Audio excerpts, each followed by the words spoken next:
Анджели, Абдабали.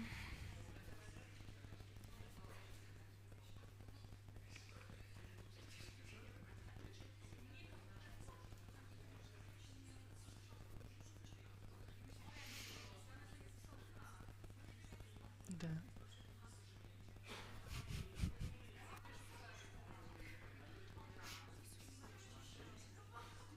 Да.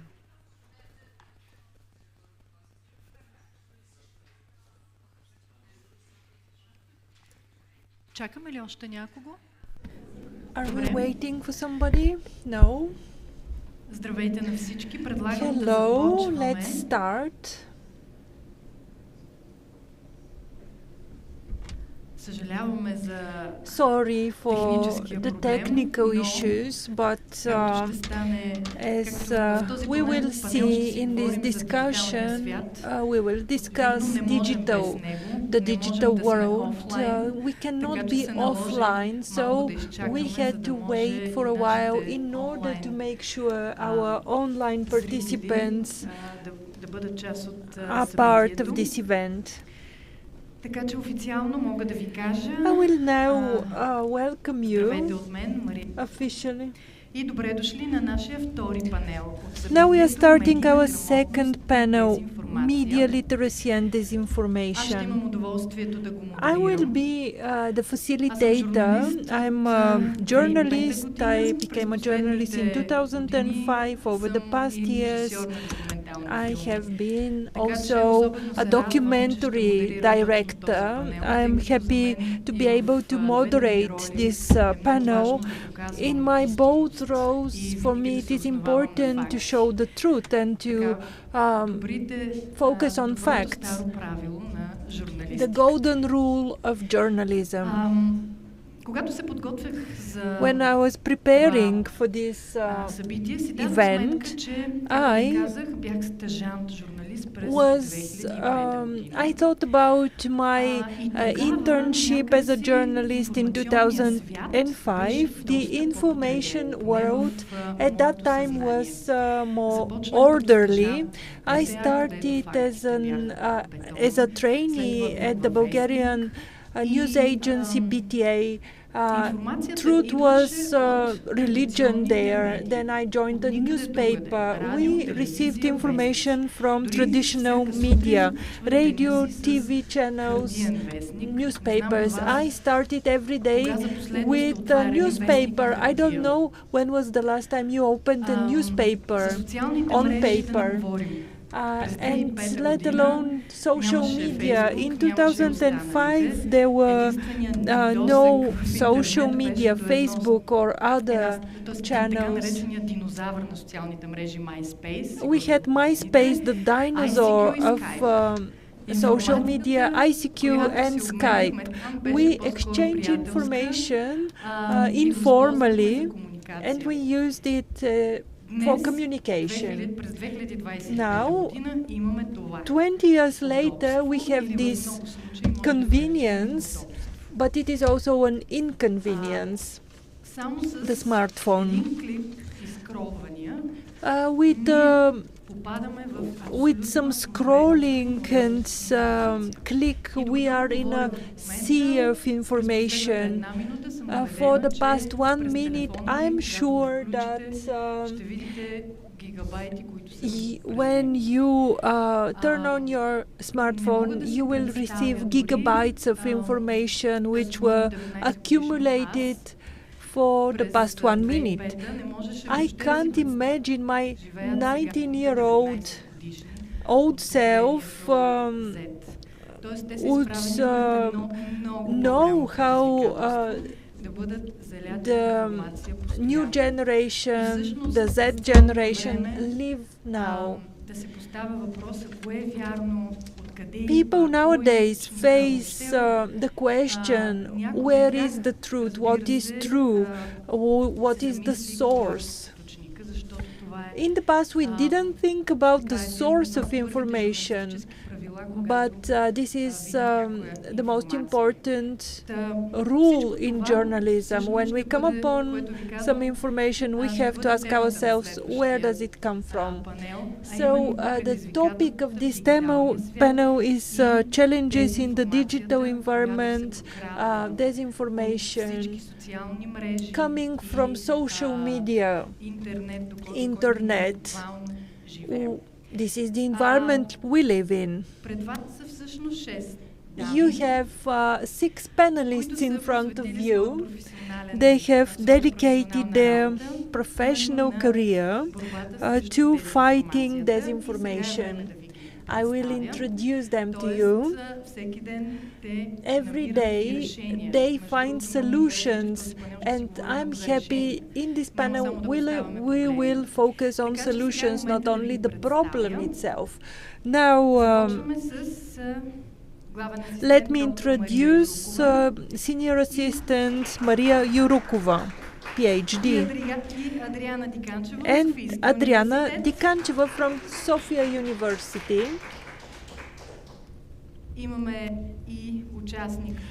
We have an online participant, Olga Jurash from the UK. Professor Jurash. Can you hear us well? Yeah, I can hear you fine. Good morning, everyone. Pleasure to be here. Thank you for being with us. След това, Мина Кутева от Асоциация за развитие на София. Mina Kuteva from the Association for Development of Sofia. И Anjali Avatapali from the American University in Bulgaria. I hope I pronounced your name correctly. It was a challenge for me. All of them, every day, are looking for solutions to dealing with disinformation, which is in our everyday life. In the next 90 minutes, we are going to answer a very important question: how education, media, and even entertainment can counter disinformation. Actually, I forgot to introduce one more lady, Iskra Janabetska, who is one of the founders of the Knigoviste educational platform. Let's start. I give the floor to the representatives of Sofia University.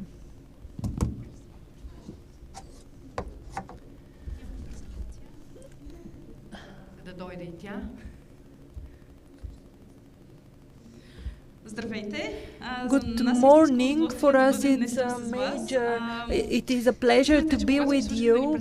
When listening to the introduction, I thought that 10 years ago, the case where you stop for 15 minutes to wait for the online connection was impossible, but now it is a must. If something happens only offline, then it didn't happen at all. I'm happy to be here with Adriana. I'm happy I received the invitation. In the morning, I was looking at this slogan, Together Against Online Harassment, Violence and Disinformation. If we are not together, we don't know what our community does. And in Bulgaria and Europe, around the world, we make a lot of efforts to counter disinformation. If we are not together, we will lose that battle. With Adriana, we will speak about our solution, team of the academia, university, the Bulgarian Academy of Sciences, businesses, NGOs, IT companies created something together, and we contributed to the fight against disinformation. Starting with an idea and translating this idea into something real. I'm happy that I have Adriana next to me, and I hope you will get involved in our initiative after this presentation. Thank you, Maria. I hope our 12 minutes are not running because we are waiting for our presentation. My name is Adriana Dikancheva. Together with Dr. Maria Yurukova, we will talk about a hackathon we organized at the beginning of the year. We'll speak about good practices. Hopefully you will take away some ideas from this presentation. Again, I want to thank you because you had many options and you chose to be here, namely, and to spend some hours with us.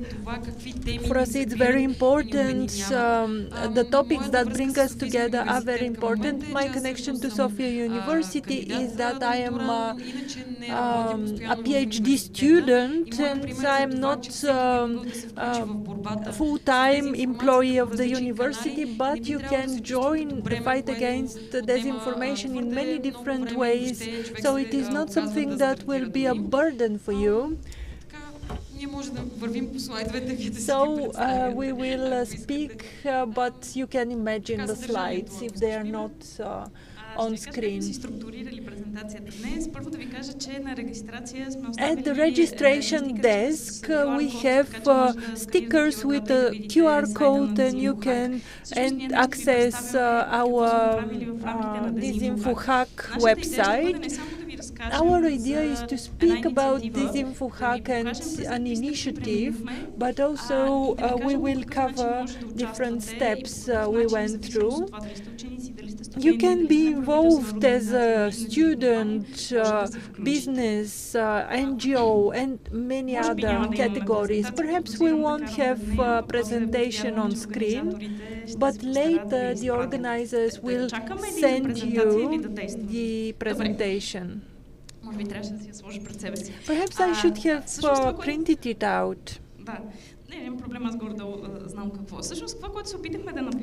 What we tried to do was to bring together young people and to involve them in a topic, so that they become active ambassadors in the fight against disinformation.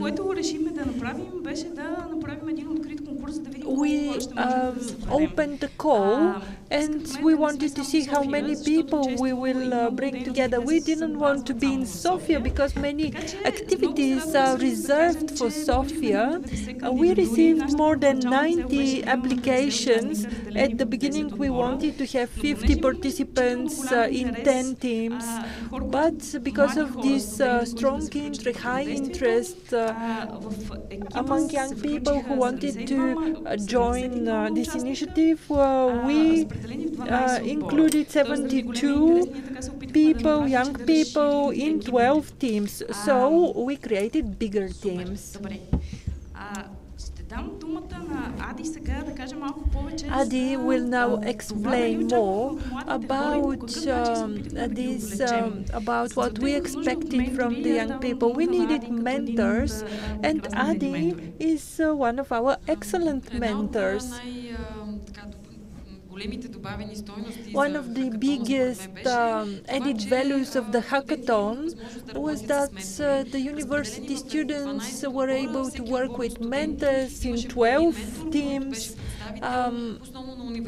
There was a mentor for each team, representatives of the universities. They were either professors, lecturers. I'm a representative of the business.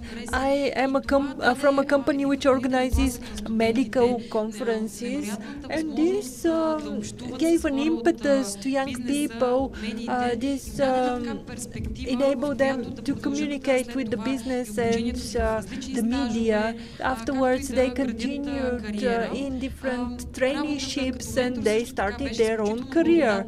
As a mentor, I was quite happy to work with students every week and to discuss topics on the agenda for the week. Within this mentorship network, we discussed the challenges we faced. So this expanded our group, and mentors also enriched our ecosystem. Our hackathon is called Disinfo Hack. We call it the slow hackathon. You know that hackathons are normally for 2 days. You have an idea and the participants win their prize, then that's it. This is over. But when it comes to disinformation, it spreads fast, and if we want to catch up with this pace, then we have lost the battle. But this should not be the focus. The focus is to provide quality information. This is time-consuming, and this requires commitment, engagement, which is not easy to achieve. Our hackathon is a slow hackathon. It is, and we focused on what we can do, quality rather than pace or speed. We also wanted to involve the overall environment. We contacted the administrations, also NGOs, businesses, and we convinced them that we want to do something innovative and important. We also offered prizes for the participants in order to attract them. But above all, we focused on the topics we gave to our participants. When it comes to disinformation, of course, topics are very important. Our topics were accession to the euro area, the war in Ukraine, Bulgaria's membership in NATO, and the migration topic. Our approach is specific. These topics are important. They are quite topical for our society, and there's information at the moment. We bring together students. We train them how to draft their research reports and papers, how to and afterwards we send out the papers to institutions. How many will read them? You can imagine this number is not too high. But we decided, and we turned to institutions first. We asked them, what do you want to read? What are you interested in? They gave us these topics, and they were interested. Can we read the papers? Can we be part of the jury? We had a jury who are from NATO, from the Bulgarian Stratcom, from all sectors. These are people difficult to reach. When you are part of the civil society, our jury included people who wanted to trace and track what students did. Based on the hackathon, and our students produced 12 papers analyzing various narratives. You will see Victoria in the next panel. She is part of the winning team.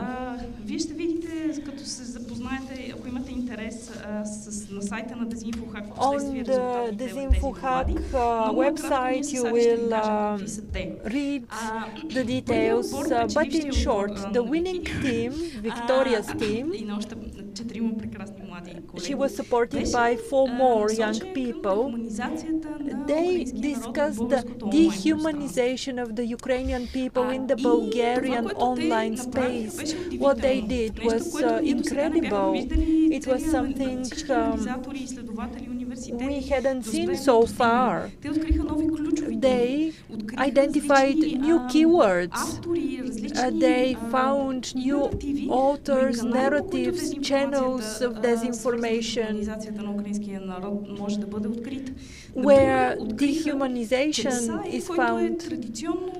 For instance, they found че that новолиберална аудитория a website which is форумите на normally read by liberal our audience spreads information against Ukraine.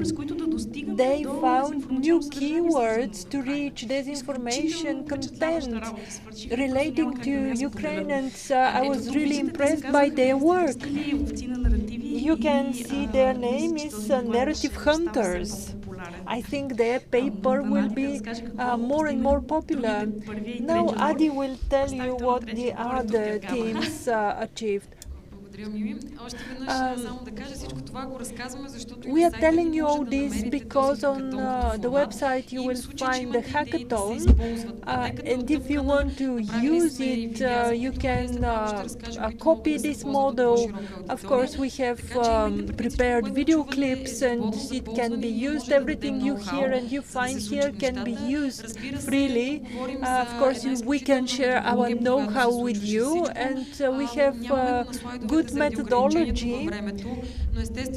We don't have everything on our websites because of the time limitation.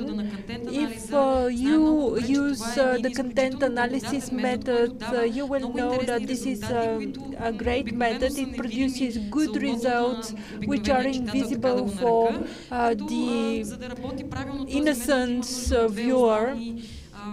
In order to make this method work, we need two pillars: a big database on the one hand, and on the other hand, we need a map to read and to interpret the data. Each of the teams had to develop those two pillars in view of the topic. So the second place,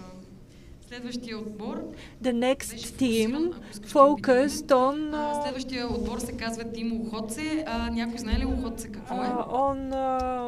so it's Kate Team Lotse, and it's a peak, an 8,000. Why is it important for the Bulgarian history? This is the first 8,000 which was climbed by a Bulgarian team. So our team decided to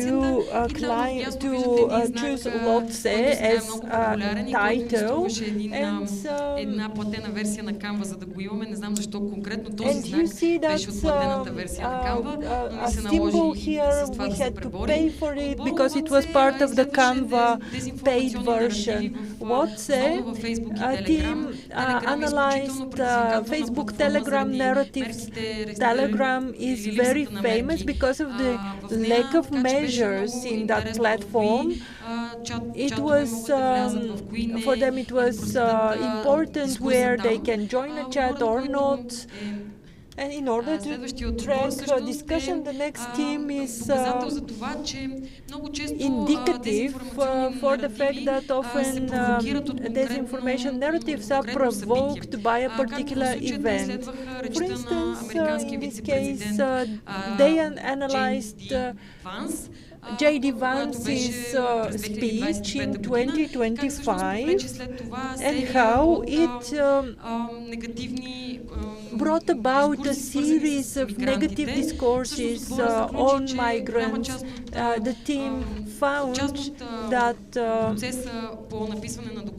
some of the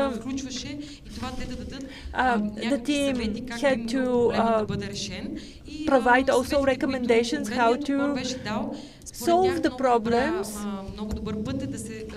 and this team recommended telling personal stories of migrants where readers can recognize their personal experience, and also they recommended avoiding sensationality.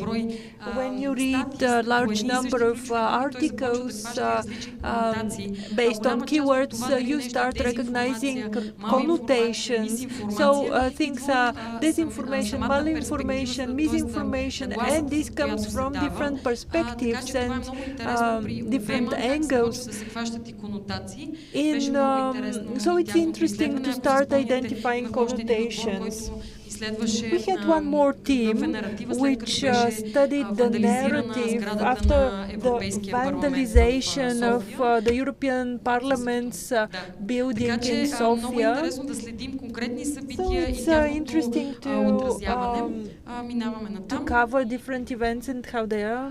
Сега, какъв ни беше модела? Истината е, че беше в някакъв смисъл хибридно събитие. It was a Хибриден hybrid двумесечен event. хакатон. Първоначално го открихме на живо в София и закриващата му част, в която имаше състезателен елемент да представят презентациите си на живо като сесии, също беше в София.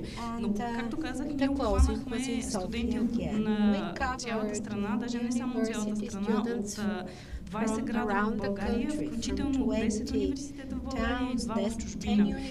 И как можехме да поддържаме това ниво и ангажимент в рамките на тези 2 месеца? Първо, всеки понеделник имахме експертни срещи, за които Ади вече спомена. От друга страна, работехме изключително тясно с IT компании и с платформи. Ползвахме няколко платформи. Едната е платформа за обучение, след секунда ще ви разкажа за курсовете, които ако имате интерес, можем да ви осигурим достъп, просто трябва да ни пишете и ще ви дадем достъп.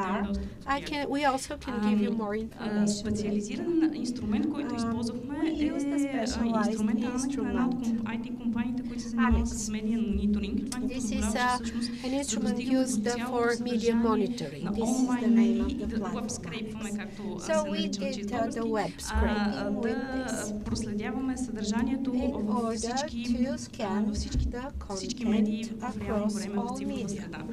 Другия канал, който ползвахме беше Discord. Discord. Всички, които мисля, че е изключително адекватен инструмент и там всъщност поддържахме нашата ежедневна комуникация между от една страна между участниците, от друга страна между участниците и менторите, от друга страна между менторите и нас, организационни екипи, по технически въпроси, така че там беше на дневна база информацията. Имахме платформа за колаборации, в която всяка седмица, освен че се регистрираме, знаем, се качваха задачи, които всяка седмица имаха студентите да изпълняват.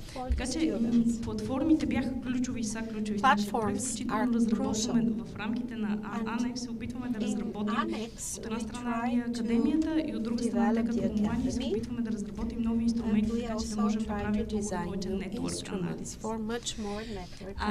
В академията ще бъда много бърза, само. Всъщност имаме 10 обучения, няма много да се спираме от тях, но те са видеообучения, така че не зависимо от ученици или други винаги не са публично достъпни, но ако се пише на организаторите, ако ни се пише, ще ви осигурим достъп, обещавам. Те са свързани с термини и дефиниции в областта на дезинформацията, дезинформация в цифрова среда, проверка на факти, 2 страхотни обучения от 6 часа, подход за противодействие на дезинформацията в Европейския съюз и в България, това е нещо, за което аз участвам активно, и обучение за самата платформа.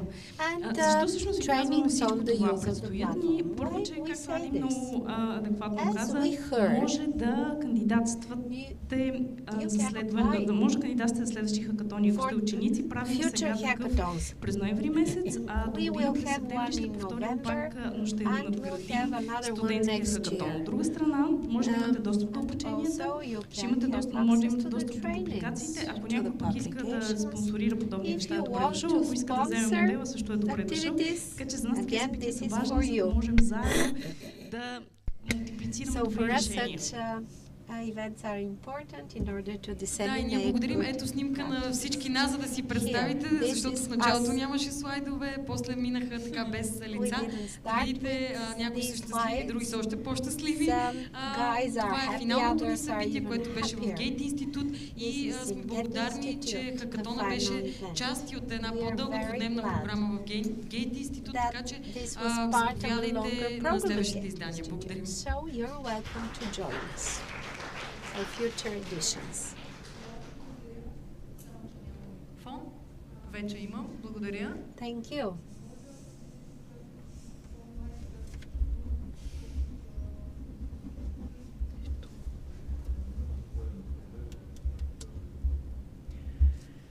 Още веднъж ви благодаря. Изключителен труд. Thank you so much. Great efforts, great team with students, young experts. I have questions coming up, especially as to the recommendations to counter disinformation through personal narrative stories. I'm sure there will be questions on this later on. Next presenter, first, to ask if everything is okay online, because Professor Olga Jurash from the UK, expert from the Center for Online Protection of Women, she will be joining us online. She's at the Open University, and since 2024 she's an independent expert at the Committee against Violence Against Women and Girls with the Council of Europe. So we are in for a great presentation for this very serious problem, namely online violence, harassment against women. Thank you. Thank you for your kind introduction. Please bear with me just a moment as I need to share my presentation with you. So it will just take a second, hopefully. Once I share my presentation in a full mode, I will lose the sight of all of you. So if there are any questions or if anything is going wrong, please, can somebody just speak to me? Because otherwise I wouldn't be able to see you or to hear from you. So I hope that now you can see my presentation. If somebody can confirm that, that would be fantastic. Yes. Yep, fantastic. Great. So thank you very much for having me here. I'm really delighted to join your conference, and I'm really sorry not to be there in person. Unfortunately, it's a very busy month, and I couldn't make travel work on this occasion. But I hope that there will be a chance to meet with you in the future, and hopefully also collaborate on this important topic. So. As it was said in the introduction, I'm professor of law, but I'm also a director of the Center for Protecting Women Online. And we are quite a unique center in that we look at women's online safety in its various aspects. And we do so by doing it through cross-disciplinary research and also through cross-sectoral collaborations. So for today, I was asked to comment on online violence against women in politics and harms that it leads to in kind of more of a democratic context, and also placing that discussion in context of mis and disinformation. This is a huge area, so 10 or 12 minutes might not be enough. But I just wanted to really highlight some of the key issues that I have certainly come across in my research, and I guess share with you some of the findings and perhaps recommendations from law and policy perspective on what can be done about this problem.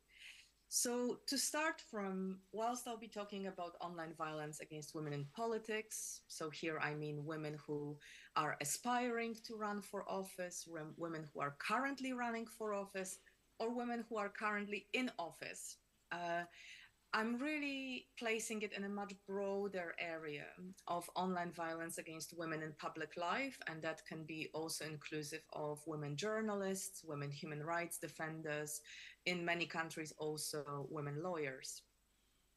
And I do so because at this point in time, we're facing omnipresence of online violence against women and also online violence against women in politics. There is not a country, no matter their gender equality record, that has not faced a problem of their female political candidates or women in politics facing violence online, particularly on social media. So what we see is that it is actually quite a common occurrence across the globe. Of course, it does have regional variants, and there would be sort of thematic issues arising in that context too. And one of the questions that often comes up is, well, why is it happening? Why is it happening against women, particularly women in politics? And here, I guess, is the link to mis and disinformation and the gendered nature of it.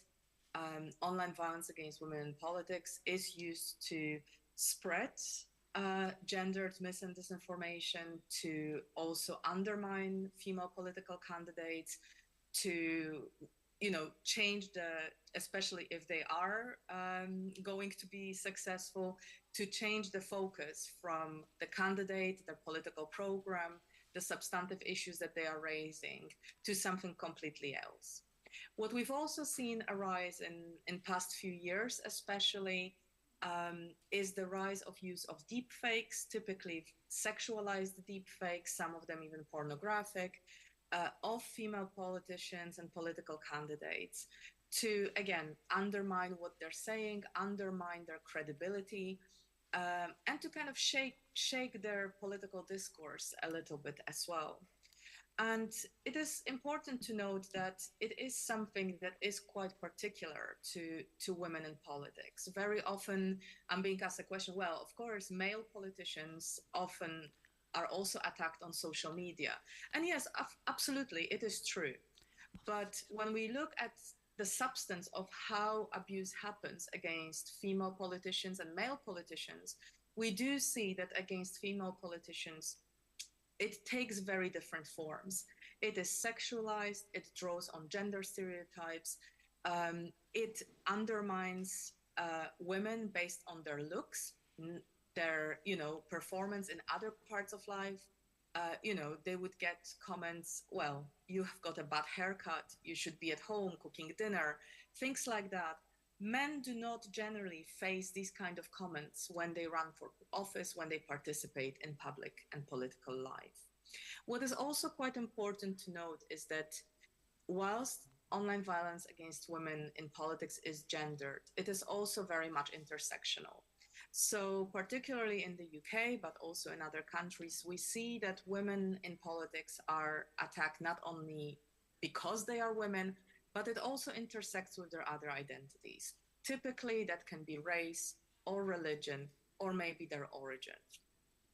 And it really is reflective, however frustrating, it is really a reflective of broader societal attitudes, patriarchy, sexism, and misogyny that have unfortunately been normalized in everyday life. And I'm afraid that it has entered also the world of politics, world of public debate and public life. So what do we do about it? How do we start to think about it from law and policy perspective? It will not be a surprise to many of you that in many parts of the world, including across the EU and Council of Europe member states, we do notice increased attention to issues of online or tech facilitated violence against women, but also strive to address online harms. So harms arising from particularly violence that is committed online or using technologies.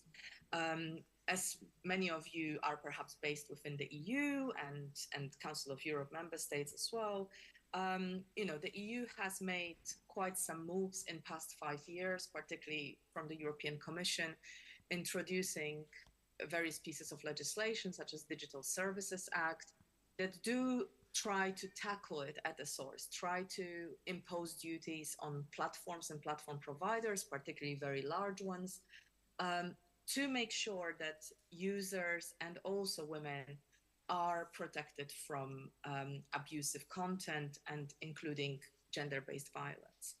But it is the case that not all forms of online violence against women are captured within the law. There is no single country in the world that is getting it right at the moment. So I'm not sure if it's hopeful or depressing, but at least we see some movement forward. And the problem is that there are quite a lot of behaviors, quite a lot of acts that are obviously harmful. They are harmful to women, they undermine them, they are abusive, but they are not made illegal. And this is one of the main conundrums for women's online safety, that we are facing quite a lot of various forms of abuse, various forms of violence, but not all of them are hitting that illegal threshold. So practically it means that the law, even if it is in place, cannot effectively address them. And that creates also hierarchy of harms, which means, for example, if you are a victim, let's say, of a deepfake pornography, maybe in some countries you may have recourse to different remedies, but in many, not yet. And also, when we look at law and policy, there is fairly narrow understanding of the impact of online violence on women. And to the right of the screen, you can see a little circle, which I call Circle of Harms, that I came up with together with my colleague a few years ago, as we were trying to really look at what happens, what happens when online violence against women is committed. And there are many, and I can tell you already that not all of them are recognized within the law, which is a huge problem. But for purposes of today, I really wanted to focus on democratic harm. So viewing online violence against women in politics as a democratic harm. Why so? Well, first of all, democracy is, I think, a value commonly shared. It is commonly shared in Europe. It is enshrined in just about every European instrument, whether it comes from the EU or the Council of Europe, but also at an international level. We see it mentioned as a direct value in the United Nations, in human rights and international law instruments. I think it hasn't been that long that particularly in Eastern and Central Europe, democracy was something that had to be fought for, something that had to be reintroduced. So it is something that I think many people generally feel strongly about protecting. We also see very clear prohibition of discrimination, again, at the European level, but also at an international level with CEDAW Article 1. So for those of you who are not lawyers, CEDAW is the UN Convention on Elimination of All Forms of Discrimination Against Women.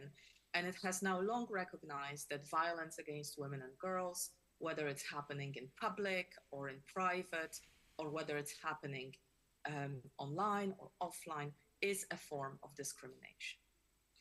And it is also recognized within CEDAW that discrimination has impact on women's participation in public and political life in a way that if women face discrimination, if they face violence, but whether it's online or offline, it does affect their ability to meaningfully participate in public and political life, which is a protected right under CEDAW.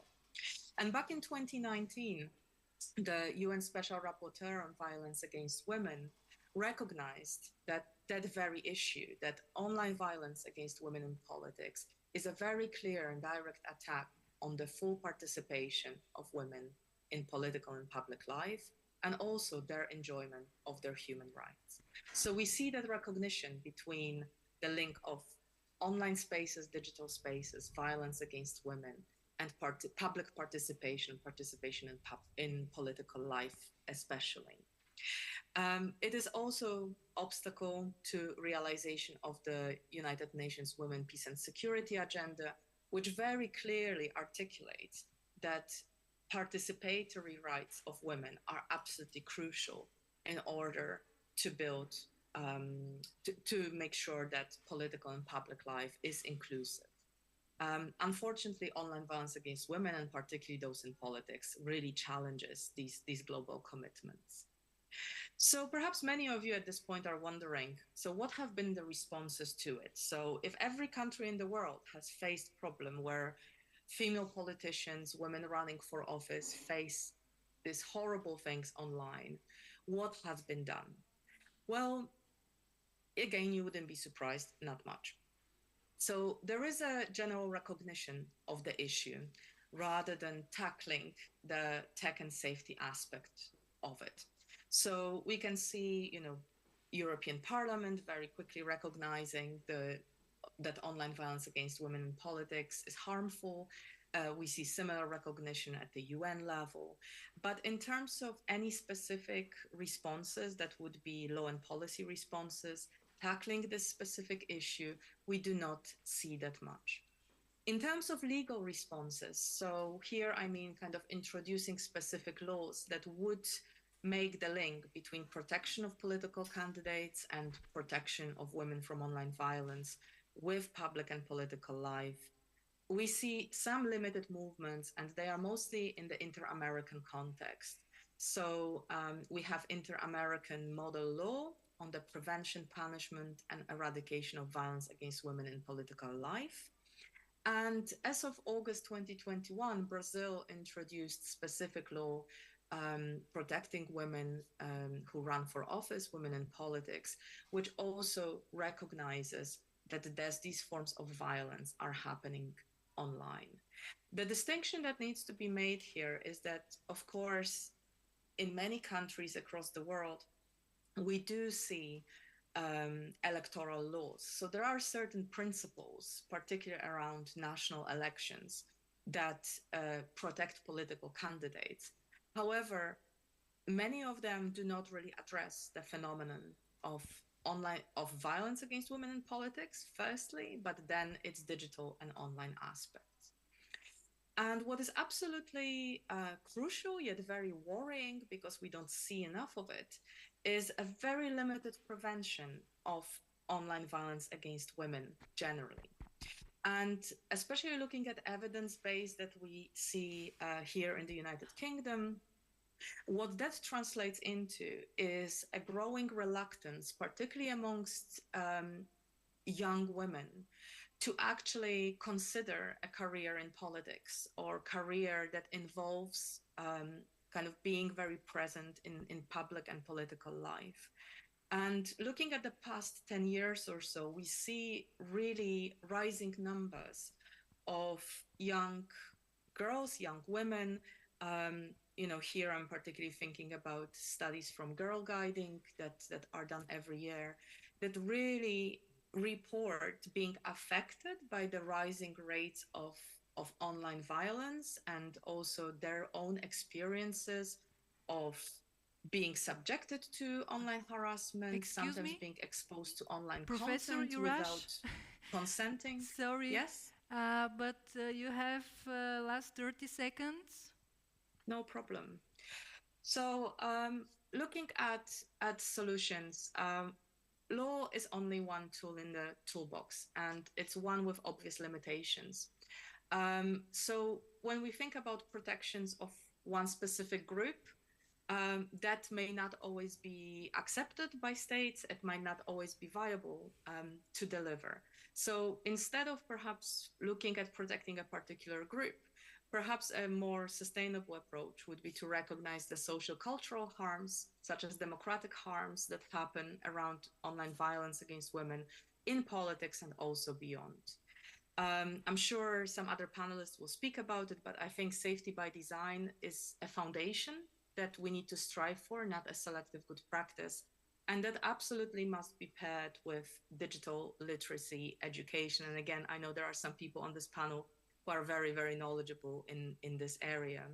And last but not least, I think tackling the root causes of violence against women and power structures are absolutely the way forward to ensure that these efforts are sustainable, that they foster a lasting change, and that they actually not only ensure, but actually enable participation of girls and young women in political sphere. And I'll end here. Thank you. Thank you very much. Stay online. You will be able to join the discussion later. Ние продължаваме с our next topic. It is related to disinformation, gender-based disinformation. The next presentation will be given by Mina Kuteva from the Association for Development of Sofia. Mrs. Kuteva is a communication expert, rich experience in the field of communications in the public and private sector. I will be interested in hearing about online courses on the fight against hate speech. Hello, everyone. I'm happy to be with you in this environment, in this panel, together with the co-panelists.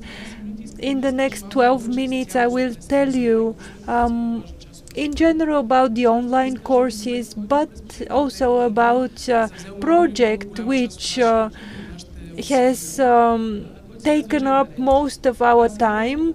This is the Gender Ed project. Our organization, or the Association for Development of Sofia, is a center for research, for pilot projects. For 15 years now we've been operating and trying to improve the urban environment in Sofia, but our project now and the scope of our work is wider. 2 years ago we joined the so-called Gender Ed Coalition project. It brings together 4 countries: Italy, Greece, France, and Bulgaria. It is an interesting project for sure. In the first days of our work in the project, actually I had to take a taxi, and the taxi driver hit the brake at some point, and he commented, "This must be a woman, that's why she drives so badly." And I felt hurt, because if a driver does something wrong, then it means necessarily that it's a woman. This hurt me.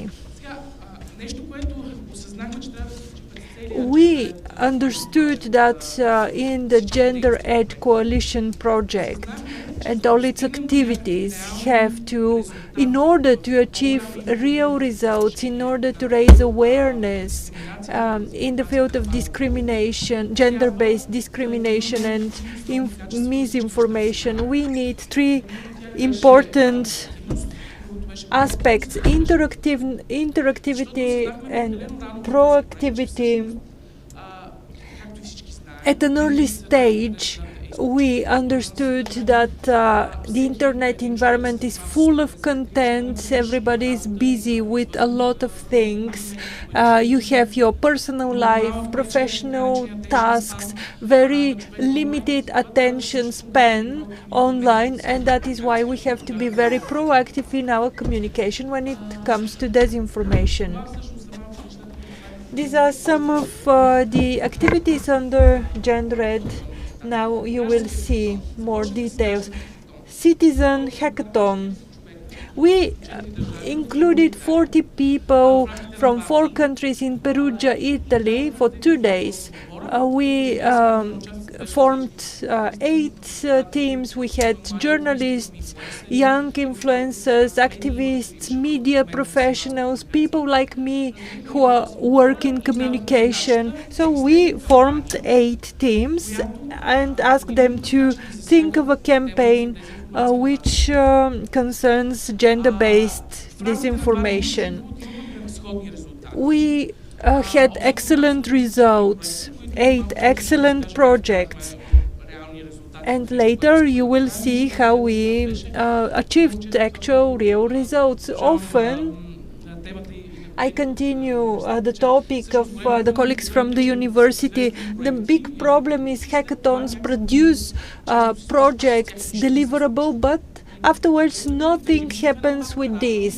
We just keep them in a folder. We are happy with them, but they don't turn into reality. We created 8 projects. Afterwards, actually we conducted an online course, a very big manual with 4 modules, as you can see. Here we offer flexibility, interactivity. You can read it whenever you have time. It's a long course, online course. And if you're interested, this is the QR code. You can get access to that manual. So it had a number of interesting things. We prepared section 3, speaking about the creation of a citizen hackathon, how to do it correctly. We also had some issues about sexualization of women in games from a very early age. Children get used to sexualization of women in video games. They have little clothing on them. We created a community of practice. We brought together people in a hackathon. We invited them to take part in an online course, and afterwards they were provided the opportunity to communicate with each other online. So we, of course, there are professionals in that field, so it was a good idea to bring them together and to enable the exchange of good practices, communication. We created a mapping tool in our project dedicated to the fight against gender-based discrimination. We drafted a number of reports to present how gender is seen. In this community of practice, everybody can register, communicate with other people, exchange good practices, and get inspired for future initiatives. I don't know how much time left I have. You have some time, don't worry. I will speak slowly though. So we are proud of our online campaigns. We had 8 projects as a result of the hackathon, and we decided to translate them into reality. We had 4 prizes among the 8 projects. In each of the countries, we organized 2 campaigns.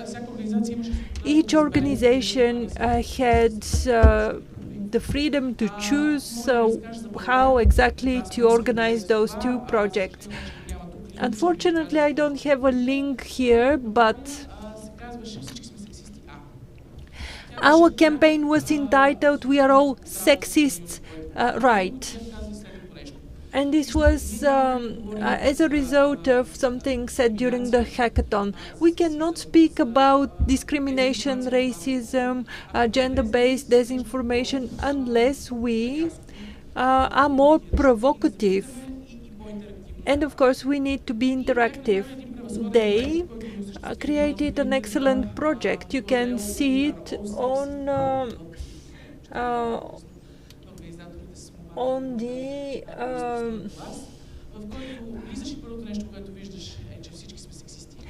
the website.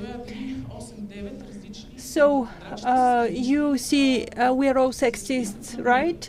Then you have 8 statements. Women are bad drivers. Women cannot be leaders.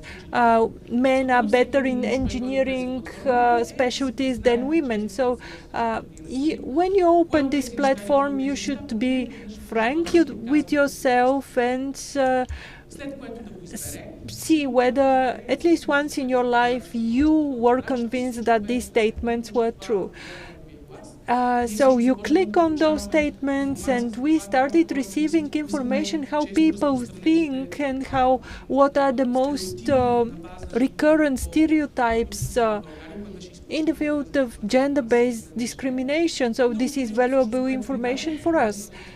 Another thing is that when you click on this statement, you receive a feedback telling you why this is not true. The idea is not to judge people who believe that women are bad drivers or that women are not good leaders. The idea is to enter the person's communication field and tell them why this is not true. This was the first platform. We continue adding information to that. Another thing we did, the picture to the left is from a campaign. Perhaps you know People of Sofia. This is a page. We organized a campaign with 5 different people with different professions, background. We had men, businessmen, female Roma teacher, a human design person. People of different backgrounds and ideas of how discrimination looks like, gender-based discrimination looks like. For us, it was very important to have men because, of course, there is discrimination against men as well. Our partners from Greece and Italy also organized their local campaigns, and we managed to collect data and compare data information from Bulgaria, Italy, Greece. In France, there were interesting campaigns with influencers who recently said something provocative. What was the response of their community?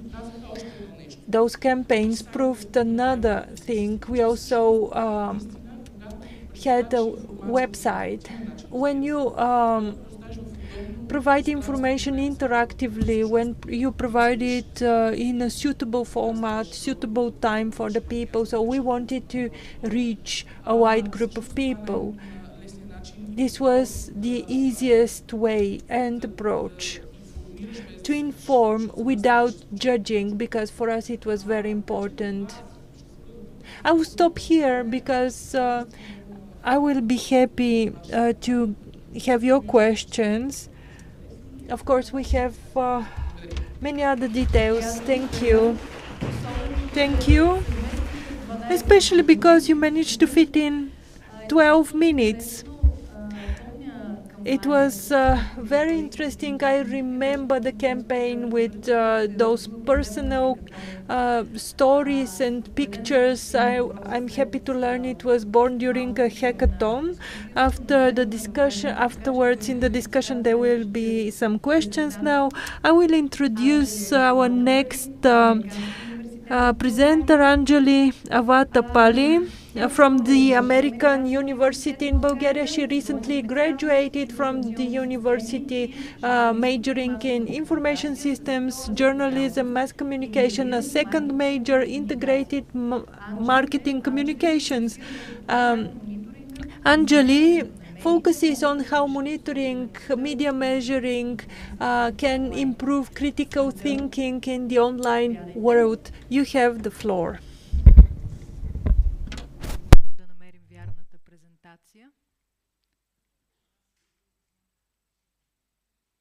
Okay, great.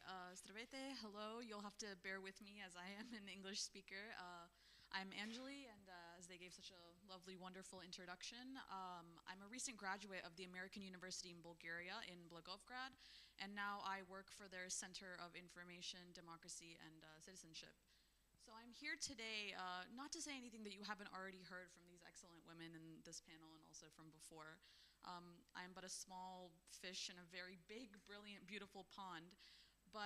And even though you will hear me repeat a few things, I'm a firm believer that repetition doesn't just spread messages, it reshapes our reality.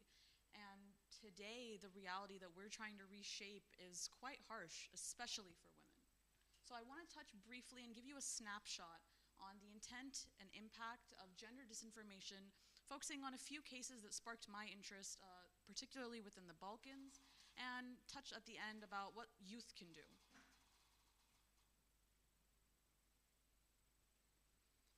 Let's talk about the weaponization of gender. Now, this is a heavy word to use, right, especially in today's day and time, but we have to use it because that's what it is. What is gender disinformation? This is something that we have discussed, which is disinformation that weaponizes gender and sexuality to attack individuals, but often women in public life and roles.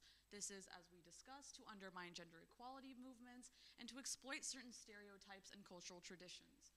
I want to focus on a few political and societal implications and consequences and the kind of landscape that the Balkans has, because I did not grow up knowing anything about this area.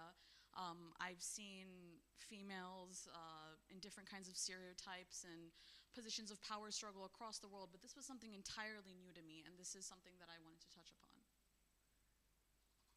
But before we get to the what and the case studies and the scandals and all of these sensationalized things, we need to talk about the intent behind these narratives.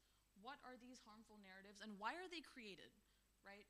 I was able to segregate it into, as of today, a few core topics. Firstly, political delegitimization, especially to female leaders. They're shifting the focus from their competency to personal factors. This also in turn reinforces the patriarchy, keeping women in traditional roles. Public scandal, moral panic. This is what's caused when you spread this kind of information about them. To uphold structures that keep women subservient, following very regressive patterns that don't fit into society today. Then we have societal polarization, again, accidentally touched upon in a previous panel, which is basically exploiting these vulnerabilities within our differences by linking gender rights to factors that are foreign and causing these interferences that are creating more differences amongst us. And lastly, malign foreign influence.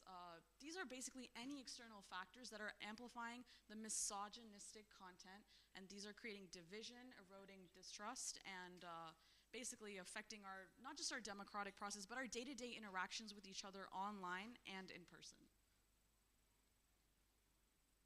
My first case study is quite simple. I want to talk about political dehumanization. Again, these are not easy words for me to say standing in front of you and seeing young people in the audience. To talk about dehumanizing women in the 21st century, it's quite shocking, but it's true. And I want to talk about targeting women in public roles, firstly within Serbia and Albania. Let's start on the narrative type, right? What is the narratives when it comes to this kind of gender disinformation? It's very personal. It talks about their appearance, their family status, their failures, sexualizing their images, and it's all designed to destroy character. Why? The mechanism. They use fabricated stories, manipulated facts, sexualized images, dig into histories that are long forgotten to bring up things that are not relevant anymore, to spin stories designed to humiliate, intimidate, and to the point make life unbearable for these women. And the overall role is that these women are spending their time and resources defending their reputation instead of addressing the policy and normalizing the idea further that, hey, maybe I am unfit for this job. Maybe this should have gone to a man. The case that I want to show you here today is from Albania. We can't actually click this video, but it's from a few years ago. And in this video, the title is called Discovery of the Reason for Nut Fleckenstein Visit to Albania. And it claimed that it was filmed in February 2019. This is a fabricated video that was filmed a year or two ago before it was published by an opposing party's news channel. And it basically asserted that the entire reason that these two political figures were meeting was for something very much more personal and private. And it was not for, of course, a mission that was assigned by the European Union. The video served as a fuel for online media and one of the most horrendous derogatory campaigns against this former Democratic Party deputy.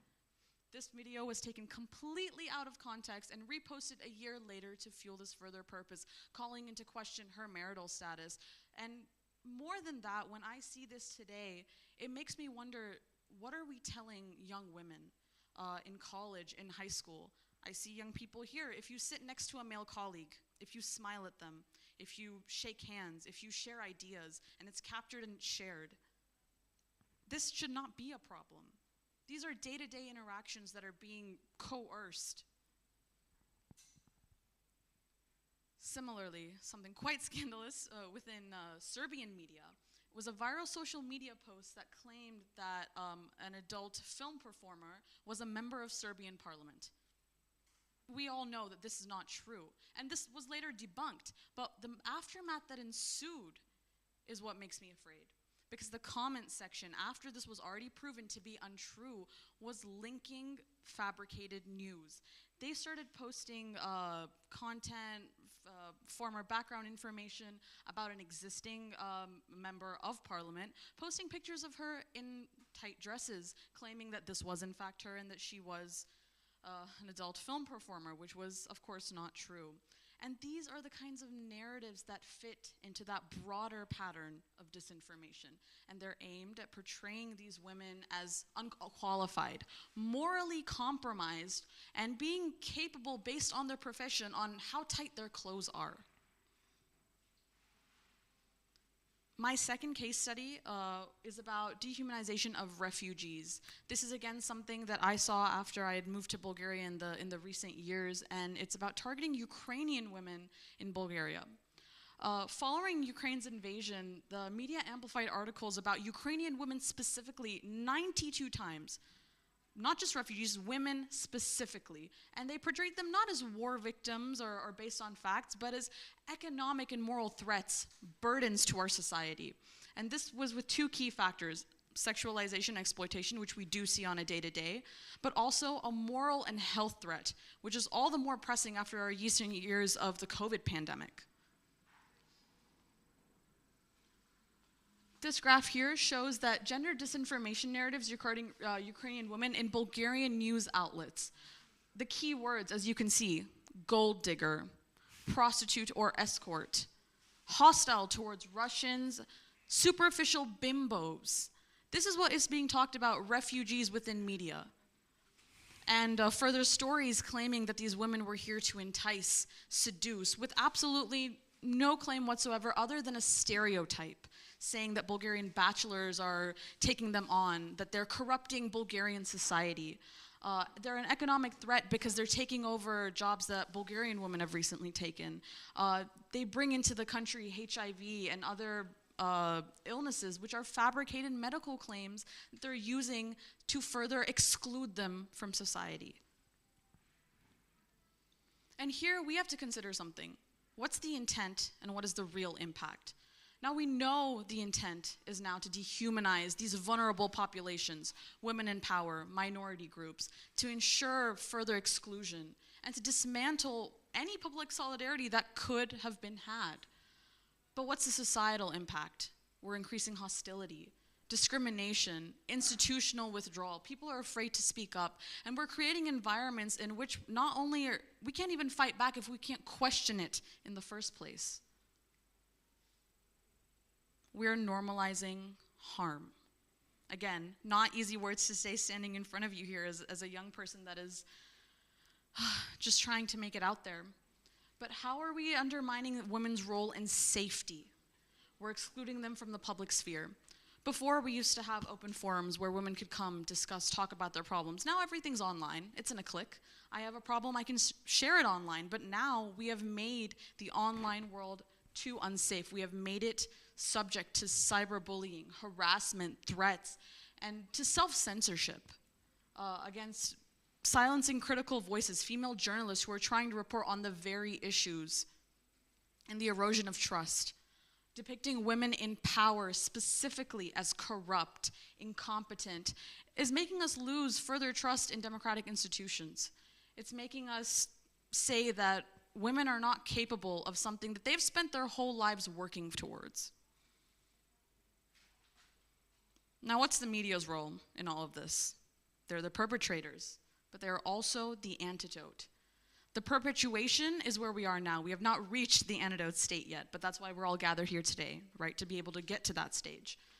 The perpetuation happens because of click economy. Back in the day, scandals, gossip, fake news were all just as prevalent, but that would be mouth to mouth, ear to ear. Now it's click to click, phone to phone. Everything is tripling at a rate that we can't possibly catch up on. And so the priority becomes this fragmented pieces of media, the sensationalism, the headlines that can catch the quickest views to maximize revenue. We're forgetting.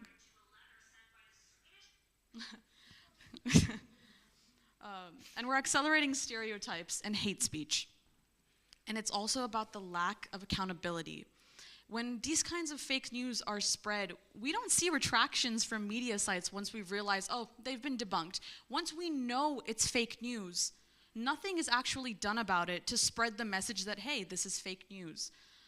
There's no statements from public figures. There's nothing to lend legitimacy about these anti-equality narratives. Now, where do young people fit into this puzzle?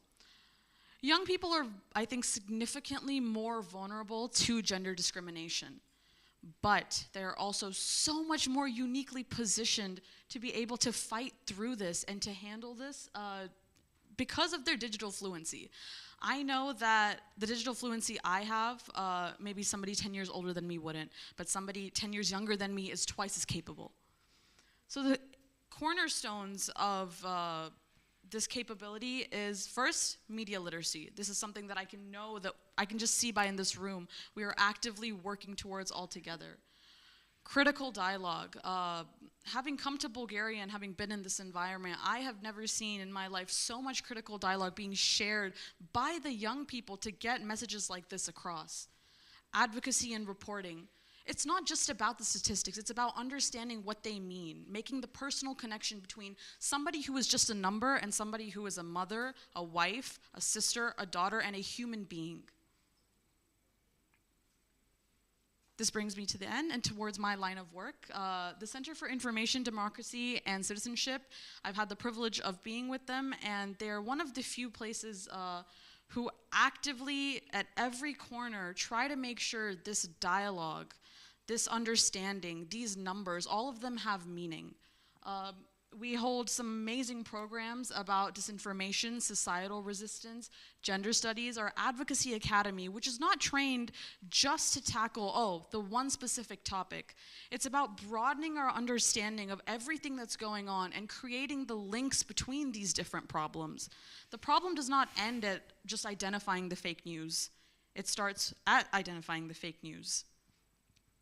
The MediaWise initiative, which is a collaboration with the Poynter University in America, takes college students studying journalism to go to Bulgarian high schools and discuss the fake news that is currently circulating within media today. Ask them what they think about it. What do they feel? What did they do about it? And give them the tools to be able to do something better than what previous generations did. I truly believe, after coming to Bulgaria and seeing the youth, that this is the next generation that holds the power to find the tools to dismantle these manipulative and harmful narratives, not targeting only just women, but our society as a whole. Thank you.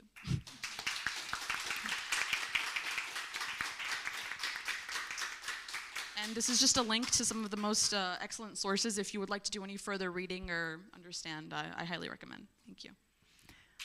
Thank you.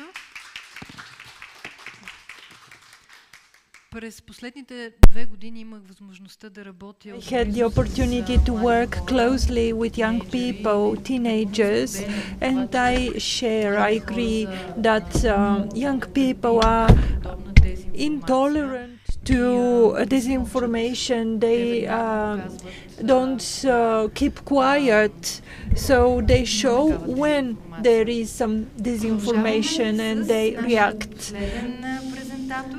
We continue with our last presenter. Disinformation relies on our reluctance to think, to elaborate. Reading is just the opposite. Reading makes us go deeper in a context, and it teaches us to check information. So this is the mission of our next speaker, Iskra Janabetska from the educational platform Knigovište. She will speak about the world of children between 7 and 14 years of age. She's also one of the founders of Vishte.bg, a platform for Bulgarian children in this age group, 7 to 14. For me, it is very interesting to be a panelist in this panel. I have been thinking all the time about our ways to address the issue at Vishte.bg.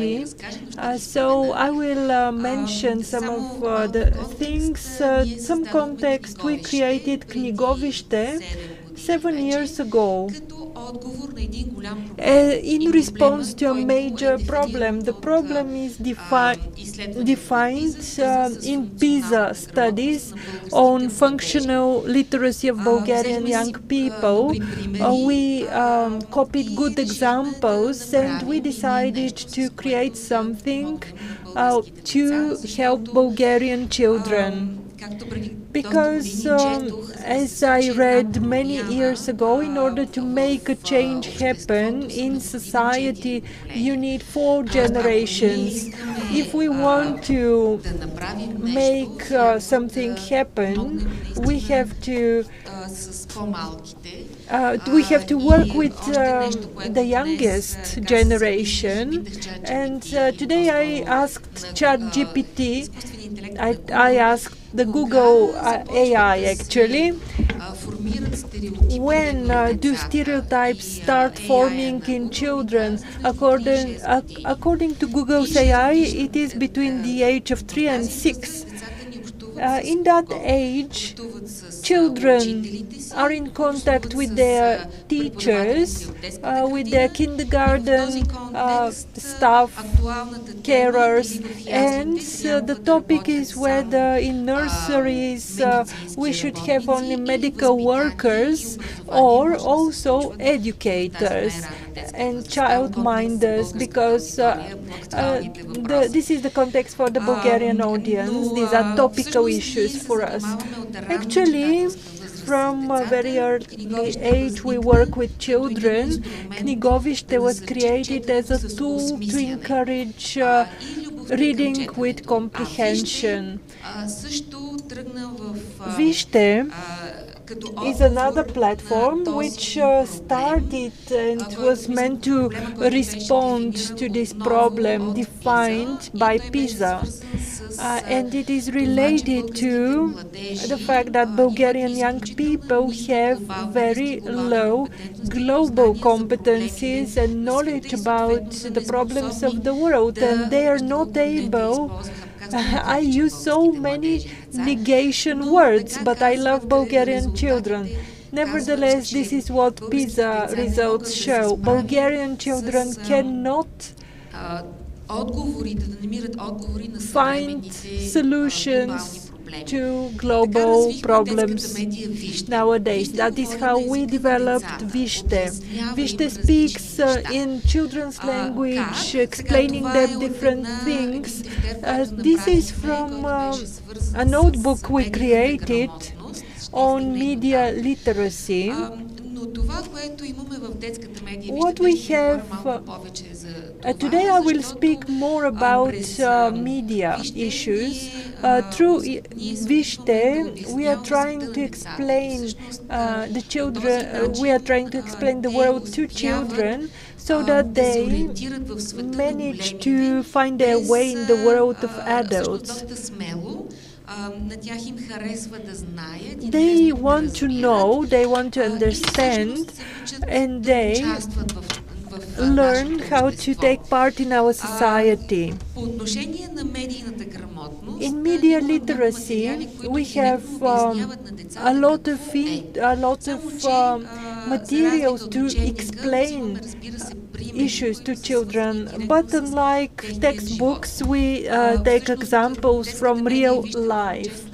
Our media, Vижте, is also read by adults, and we understood that many people don't understand the difference between disinformation and misinformation.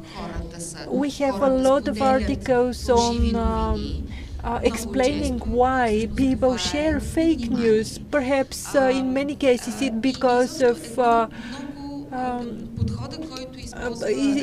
of some careless acts. Our language is human, very humane. We think children should not feel guilty because we burden them with a lot of problems. These are some of the news and the direction where we develop media literacy. Another very interesting section, it is called Children's Sherlock Holmes, or the debunker of fake news.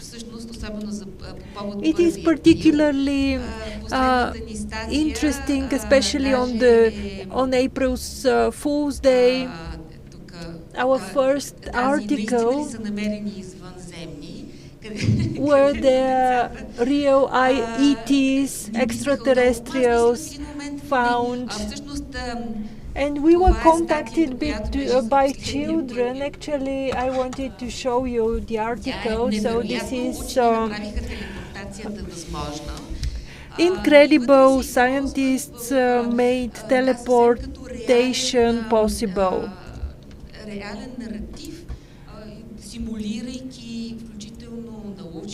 So we simulate, this article simulate and imitates scientific language, stating that teleportation became possible. Afterwards, we explain why this is not the case, why it is not true. So the children go back to the first part of this article and we tell them how to find their way, how to understand whether it is true or it is fake news. This is how we create a lot of materials which become favorite news for children. This is how they experience confusion, and at a later stage they analyze what confused them, why they were misled, and how to avoid confusion next time.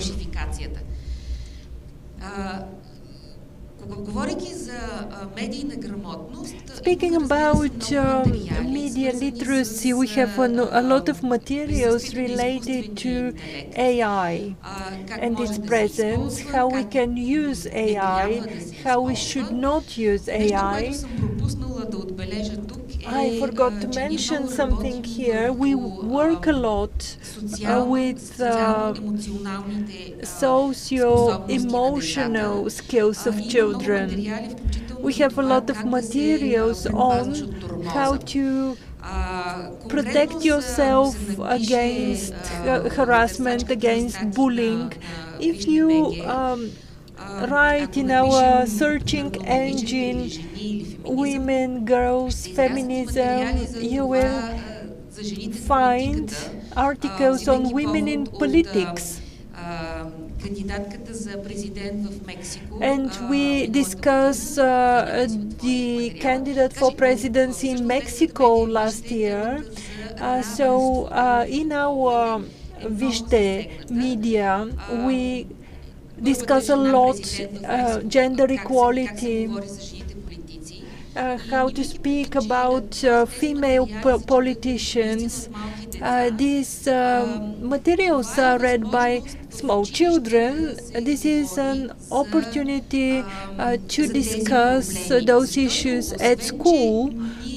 Apart from speaking to children, we also cannot reach them without the assistance of adults. So here our task is to involve adults. Our model is to work with teachers and schools predominantly. This is how we manage to affect adults and adults who shape stereotypes, and we must communicate with those adults as well. Our children's media, Viste, is such a tool, such a platform. We give a lot of answers to a number of questions where adults cannot find easy answers. Speaking about the digital world and the next generations, we have included a lot of interactive tools. For instance, we add questions, comprehension questions to each material in order to make sure children get the gist of that text. Children can share their opinion on the article and communicate with other children. We don't have advertisements. We don't have interruptions of advertising banners. Also, children can read what others think, but they cannot reply directly to them. There are other materials which encourage children to read more. Often they are in for entertainment, for fun. We have some coins, we have some tokens, hot topics and so on. This type of games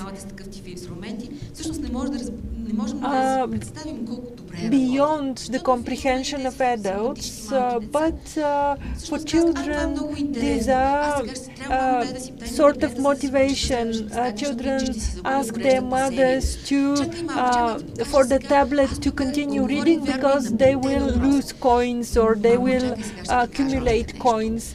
So this is how it works for children. A child has read an article on the children's parliament, or how to take part in municipal council as a representative of the children's community, and they say, I want to have children's parliament. So there are small ways that teach children how to have the right attitude to information. 3 years ago, we started with a challenge. We wanted to go outside the online environment and to appear in real life. Children are very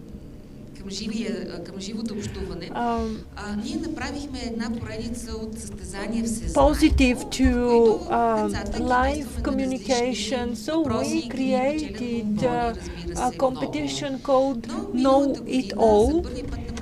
Children win small prizes, chocolates and so on. This reminds me of the hackathons you discussed today. So we created an inter-school competition where the first topic was for children between 3rd and 5th grade. The first big topic was the European Union. Our goal was to show that when the world is presented in an accessible language, children accept it as a game, and this was really a successful event. So this year we decided to organize 2 inter-school events, competitions, now dedicated to media literacy. It is entitled Can You Read Between the Lines? 12 schools joined, 12 schools from Sofia and Varna. We organized them in 2 centers. Actually 13 schools from Sofia and Varna joined. Children were very successful. The last element of this competition was to develop a case study. So we ask them a question, and within 20 minutes they have to prepare their answer, their reply. This was an excellent opportunity for children to play out different situations through experience and through thinking. What we see, speaking about media literacy and the use of media at school, a media like Vishte, this shows that children start using for the first time media. They discover media beyond TikTok and Instagram that they use behind their parents' backs. So they have a space that they trust. Another thing is that this improves children's motivation to read and to learn. They improve their comprehension in reading. They ask questions more. Teachers have an interdisciplinary approach to tackle a big topic such as civic and civil literacy at school. So we empower children and teach them how to be proactive citizens.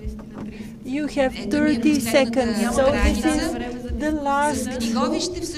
last slide. With Knigovište, we managed to apply a positive approach, experience-based approach, and how to be resilient to fake news and disinformation.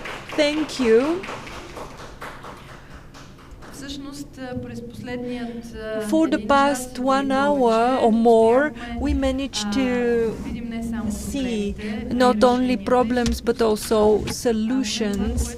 I saw that media are not just a problem, they can provide solutions through campaigns and through different games, experiences in Vishte.bg, personal stories that you illustrated as a way to fight disinformation. I think that quite a lot of questions come up. I have questions too. So first, the audience. Do you have any questions? Then we'll check online.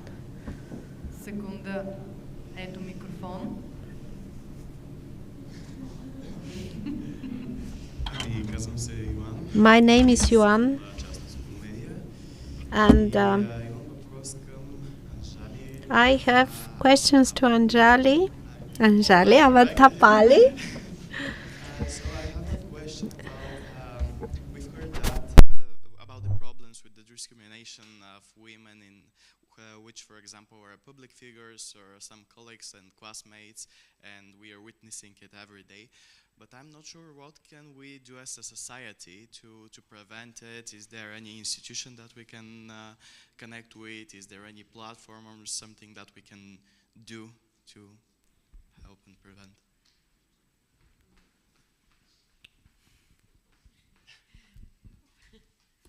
Okay, thank you. Great question and pretty good pronunciation of my name as well, so thanks for that.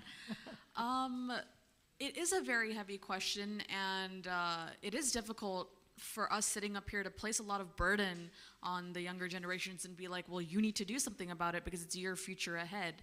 And which is why you have people that are doing these things like disinformation hackathons. These are, even though they don't seem like there's a direct link between, say, all of these targeted narratives towards women and this particular event. It's not, again, as I said, about tackling just the one narrative. We have to bring down an entire system, right? Because this kind of narrative has existed long before the media. The only difference is that it's spreading so much faster now. And personally, I really believe that when it comes to tackling gender disinformation, it really does start in the classroom. And the younger the better, of course, but speaking at a high school and collegiate level, if you look at gender dynamics within a classroom, what are the odds of boys to girls in a classroom when you're doing a team project? You're surrounded by girls now, which is lovely to see. But in a classroom setting, in any setting where there's a role of leadership, what are the odds that my male best friend is probably going to take on the role and maybe I'll be his assistant or secretary, even in just the dynamic, even before you go out to experience the real world and adulthood and jobs, you're being told something completely different at a classroom level. So what I really appreciate is it does have to start at a classroom level. And you guys are all very, very well equipped. You know that it would take you 2 seconds to find out if news is fake or true. But what do you do after you find out? Do you raise the question, well, why would they do it in the first place? Do you ask for accountability? It starts in the little things. Once you start doing that, I think your efforts become quite visible to a lot of people like us who want to help you back in turn. So it is a very give and take relationship. We don't expect the young people to do everything by themselves, but we also can't just stand here and say, we are pillars, come to us. There has to be a give and take, is what I believe, yeah. Още въпроси от School Media. Здравейте, казвам се Елена и също като Елена в School Media. and again School Media. Вие работите с To Mina, you work with countries like Spain, Italy. You gave a very good example how in Bulgaria жените са заклеймявани, че не могат да women are being дадени неща в ежедневието, както паркиране. branded that they cannot do things, labeled, that they cannot drive, that they cannot park. So do you see this in countries like Spain, Italy, or is it a Bulgarian thing? For sure, I see it. What we saw in the platforms in Italy, Greece, because they had similar platforms like we're all sexist, right? So not that different, actually. Yes, fine differences, but we still work on the platforms, and we're not done yet. When we are, and when we report the achievements, we'll know for sure, but things are not that different. Stereotypes everywhere stem from one and the same things. They have different manifestations, but essentially we see that almost all stereotypes come from the statement that men are rational, women are emotional. So this takes different forms, different areas, but this is at the root.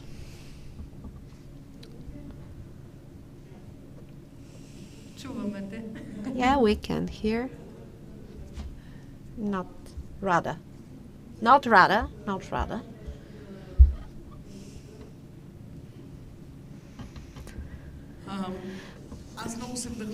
I was very inspired with what I heard. This is to Iskra in particular.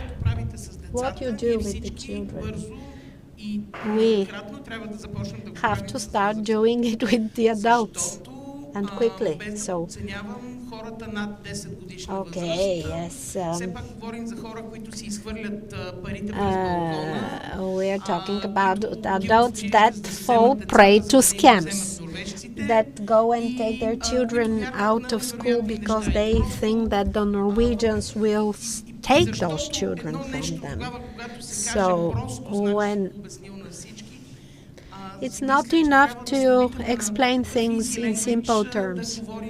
We have to use this simple language to adults too.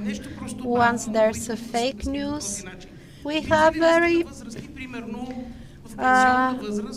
simply to explain this. Have you tried to explain things to people from vulnerable groups, to retired people? Have you tried to explain to them to give them such simple explanations? The truth is that adults read us. Grandparents read us when they want to talk to their kids, grandkids, etc. Including when the kids are abroad and they want to stay in touch with them. Adults very often say, "Oh, it's good that you exist because I can understand what you say." So yeah, we need to target them more. One more question. Hello everyone, thank you very much for the amazing... Okay. My name is Irina Elisei. I'm from Anais Association, Romania, partner of the project. Very grateful for the presentations today, and my question is addressing to all panelists that several of you have experience directly in doing education with the younger generation on gender-based disinformation. My question comes from a challenge that I encountered holding also the workshops in our project with young people, but also in other projects working with the younger generation on tackling gender inequality. I see that more often boys and young men inclined to not really understand or want to understand that we have this gender imbalance, or that we have this problem that we agree here all in this room, that of gender disinformation, or that female politicians are targeted more than male politicians. And this is a problem that not only young generation is having. For sure, the white men that we were talking in the previous problem, and they are sitting in Silicon Valley and setting the platforms, are also having. What are you experiencing, and positive ones, and also to understand also the barriers that we're having in working with boys and young men, for sensibilizing them on understanding this phenomenon and engaging them to bring more balance, and also to sensibilize them to understand that it also affects them. So it's not only a problem that affects their females colleagues. Of course, I talked very much in stereotypes, like boys think like this and girls think like that, and it's not a generalization, but also looking on the statistics, we see a similar tendency that I observed in the trainings. Thank you. Да, на български може би да говоря. Не знам, ще дам един пример от моя опит. An example from my experience as Bachelor of Sociology, Sofia University, about media coverage of violence against women around the Istanbul Convention in Bulgaria. So we did quantitative and qualitative surveys. We had focus groups at the time, both men and women. And men are sort of excluded from the discussion. Their opinion is not like present. So back to what Mina said, that it's always good to have feedback from men. There is violence against men, emotional, not necessarily physical. So we have to take the different perspectives and have this in mind.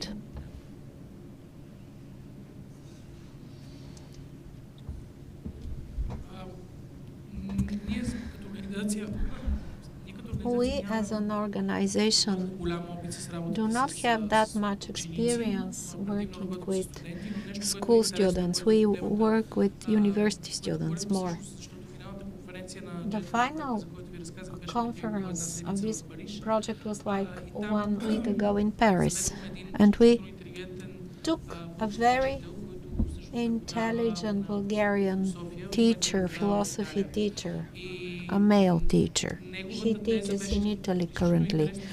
He very rightly said the big problem with children on stereotyping and discrimination is that, yes, they are very much related to the social media and the environment.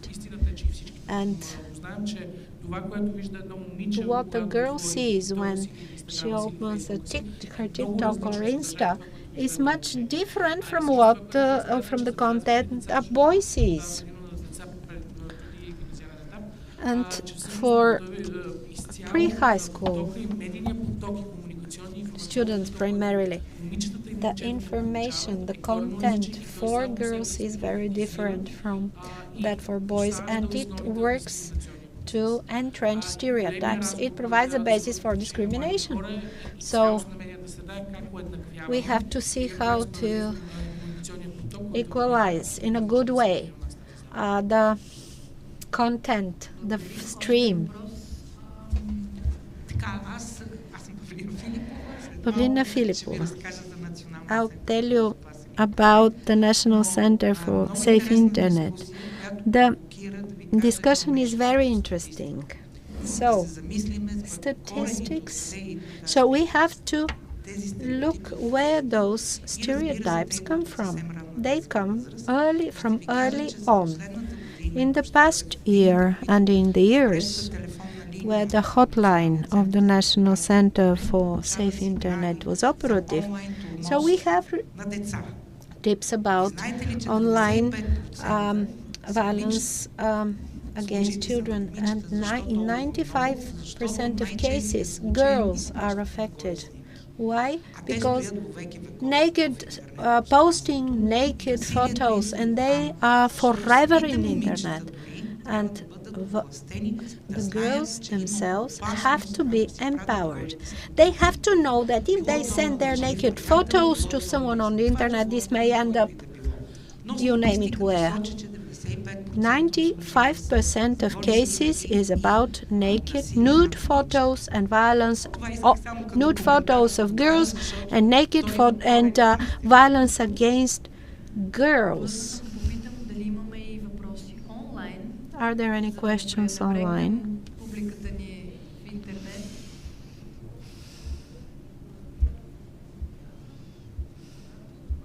Само молете на микрофона, за да Не, то не е нещо сложно. Просто да кажа, че понеже ми казвате, ние вижте ни и питат хората сега на Кенес Груп България ли да търсят? Well, people wonder where to look the information. Where the website? Which website shall? And the hackathon, the sources of the resources. We'll send a QR code. Code Disinfo Hack is the name of the website. Code Disinfo Hack. You type this in and you get information on the hackathon. And I will be more than glad to welcome young people come on board. If you want to start activities, this would be the best. Young people doing things for young people. Last call for questions. Last, really, a question from me.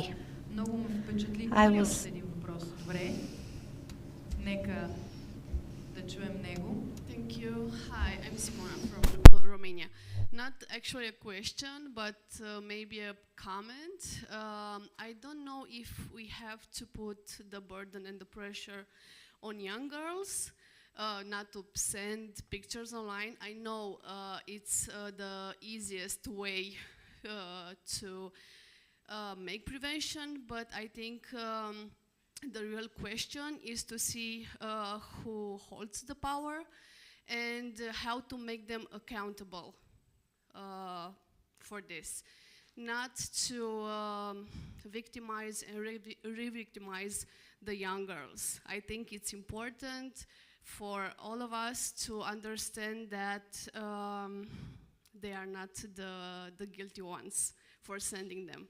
Thank you.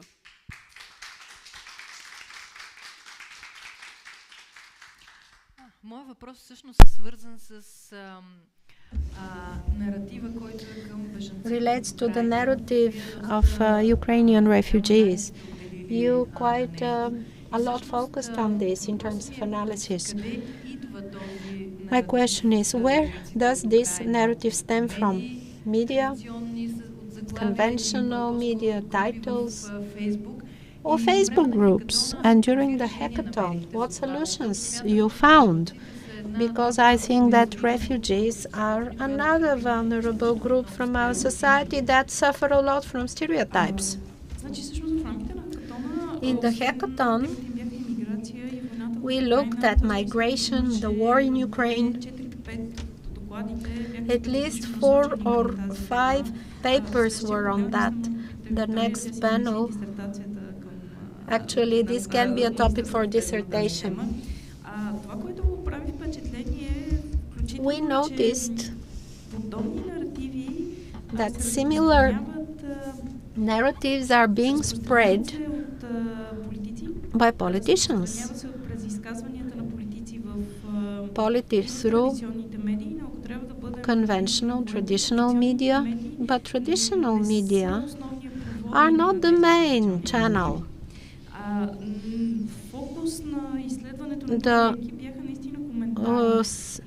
We looked at the comments, and if the most vocal narratives with bad words, basically. The comments. This is basically the main channel of these narratives. Groups, like in messaging platforms, etc. Not just Telegram, not just Viber, WhatsApp. Facebook groups too. Websites, closed, open groups. You can see this there. In Facebook, primarily, what we see, for example, you launch a page, I love dogs, puppies, and every second or third post is something on disinformation against migration, against the refugees. In Bulgaria, it can be the bad West. This can be one of the most prominent narratives. And for talking about Ukrainians would be the denazification. This is Russian propaganda, but it's rife in Bulgaria, and from political parties too. So you can see who the actors are. I can speak a lot on that. We don't have that time. We don't have even a minute more. We are up, really up. And we had some technical issues, but all in all, I think it was a great panel. I loved the fact that you give a lot of solutions and inspiring examples, many inspiring examples showing that from early on you can work with children and fight stereotypes. And through slow analysis, deep analysis, we can find the answers. How to stop the creeping disinformation. Well, it will continue to creep in, but we have to catch it and stop it and show people that this is fake news, that someone is trying to manipulate you. We have to be always watchful. And we shouldn't go in the other extreme and not to believe in anything. Thank you for your patience and attention. This would be the end of panel 2.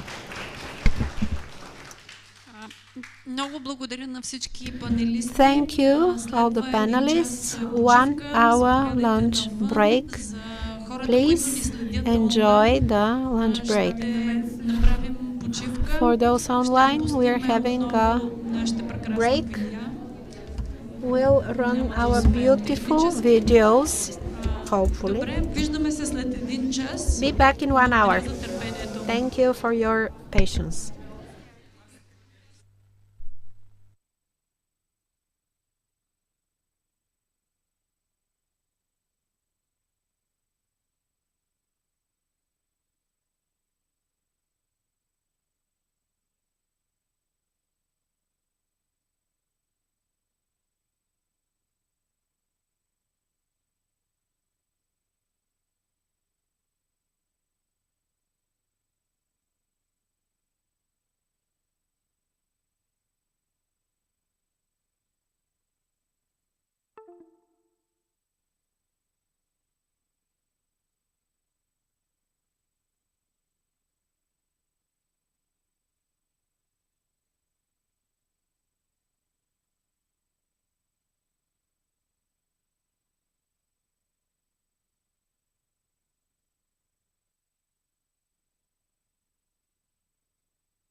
Excuse me, are there any organizers down there who can answer my questions?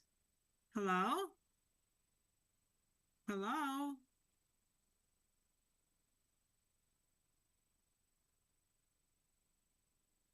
Hi there, what's the question? Yeah, my presentation was supposed to be at 1:15. I'm been waiting here for quite a time, and I do not see anything happening. Currently there's the lunch break. So basically, Sorry? Currently there's the lunch break. Okay, but how about the timetable that you have presented to the presenter?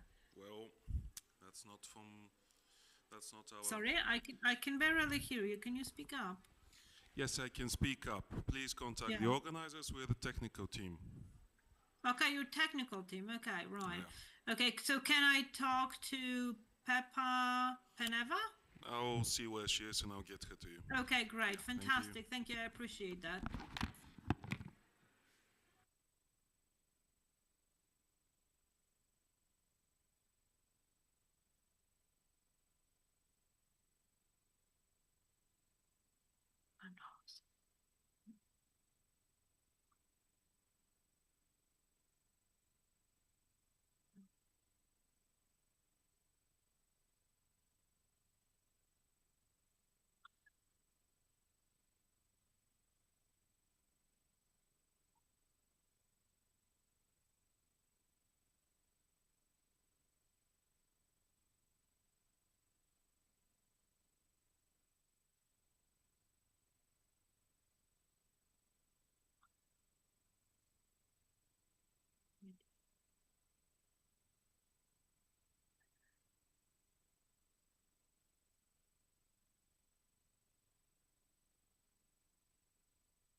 That you are the only person I don't know.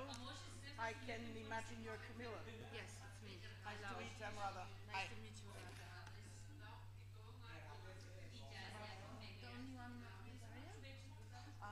The others that will speak are Bulgarians, and the other Polish representative is somewhere in heaven. Yes. Typical Polish. Yes, absolutely. Колеги, да започваме или чакаме още тълпи мексикански вълни? Мексикански? Mexican wave. We are going to make exercises. Yes. Let's do it.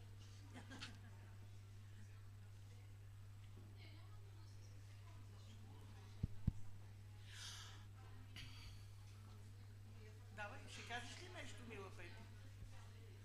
Здравейте, уважаеми... Hello, esteemed colleagues and friends. We are in the first AM panel. It has several shocks. It starts a bit associated with this. It starts a bit later than the agenda. Another thing is that we had great lunch. And if we were cats, we would have been fast asleep. We are no cats, we are humans. So we'll talk about important things. I know that we have a guest online, and we have two martyrs in the interpreter's booth that have to hear well, so we will need a microphone. Welcome to the panel dedicated on the young and social media.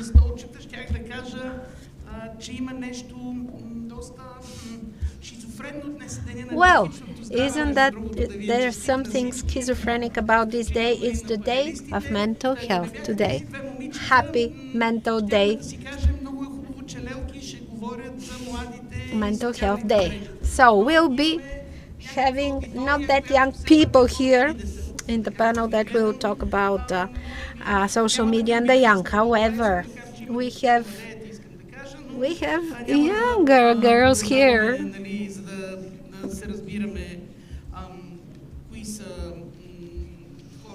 So having joked about the age, now I go on to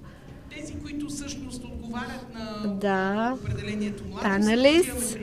We have two young ladies, Victoria Mirinska and Gergana Dimitrova. They're here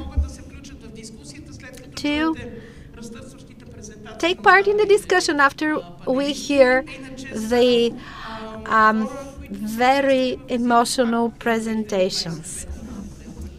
So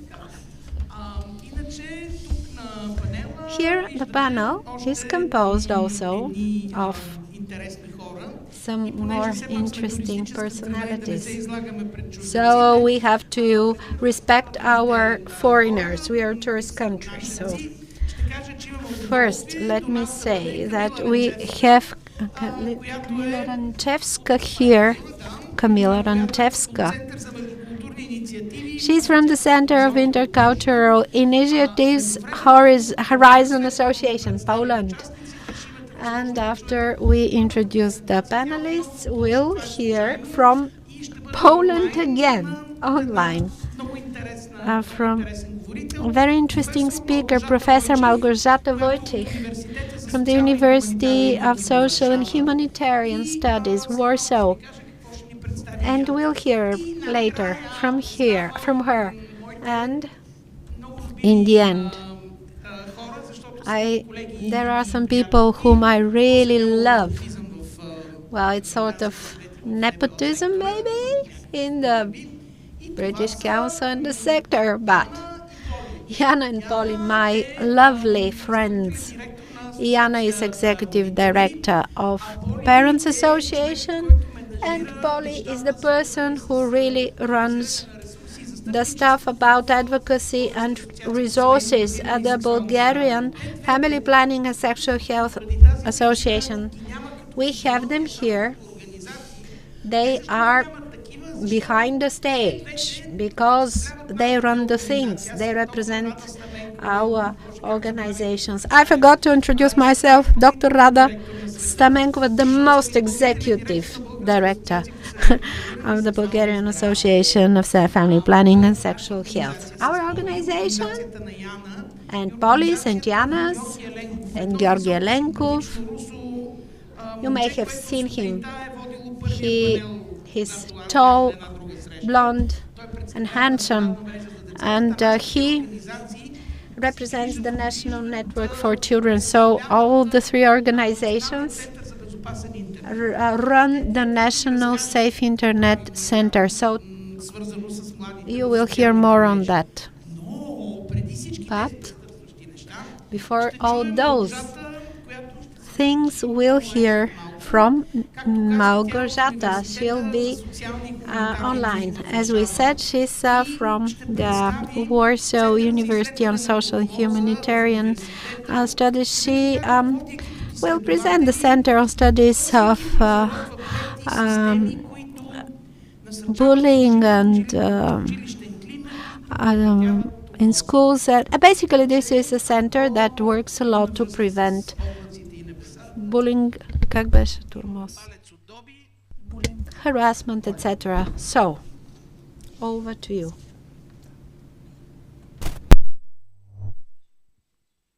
Okay, hello everyone. Can you hear me well? Yes, okay, great. Thank you very much for the introduction. Yes, I'm from Poland, from the University of Social Sciences and Humanities in Warsaw, and I'm also the head of Bullying Research Center. And this is actually what I'm going to tell you about. I've decided, because I do not have much time, I've decided not to use a presentation, but to actually tell you about the very important thing that we all, no matter what we are doing, no matter what kind of negative context we are preventing and trying to help the promote the well-being and health of young people or of older people, we really have to pay a very close attention to. Because what we are observing in our Bullying Research Center and in our social reality in Poland is that we are using all the words like aggression, cyber-aggression, violence, cyber-violence, bullying, cyberbullying, harassment, hate, and we don't really know what we're talking about, because from the psychological point of view, each of those words, each of those issues is different, and we really have to know what we are preventing if we want to prevent it well.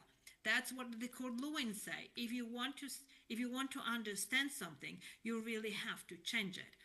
I am now a scientist, but I used to be a teacher. I used to teach in middle school and in high school, and I absolutely know from the practical and from the research point of view that if you are just saying, harassment, hate, bullying, whatever, and let's prevent it, let's intervene, and you don't know what this is motivated by, you are not doing a good job. We really have to know. So for example, and we do see in the research, we do see alarming numbers of bullying, cyberbullying, and violence, cyber violence, but we really need to see how to read and interpret the numbers. We will not understand the research if we don't understand the phenomena of, for example, aggression. How is aggression different from violence? How is violence different from bullying?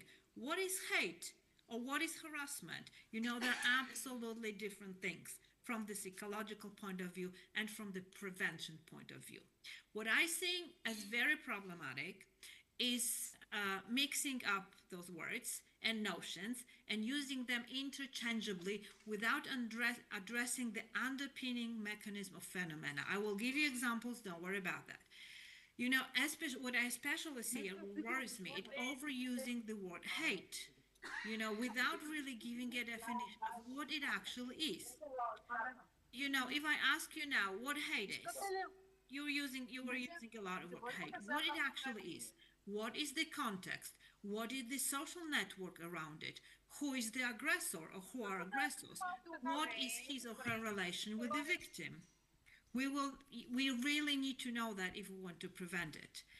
If I ask you now what is hate, you would most likely say, well, it depends. And you would be right, because under the notion hate, cyber hate, we can see many different phenomena that are motivated by different things to different people. Why is it important to be precise? Let me give you an example. Let's go to educational context. Let's go to school, secondary school, for example.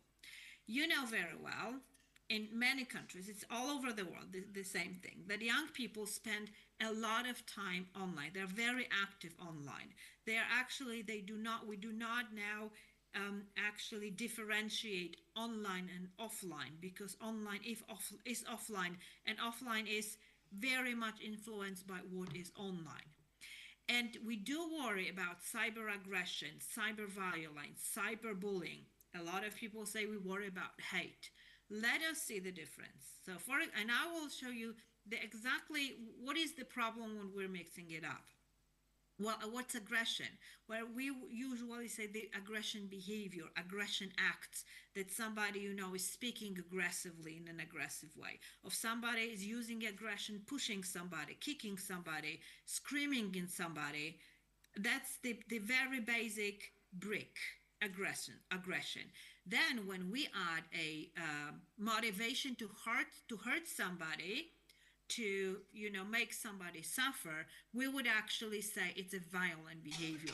But that can be a violent behavior between two people, right? Two people could be violent to each other.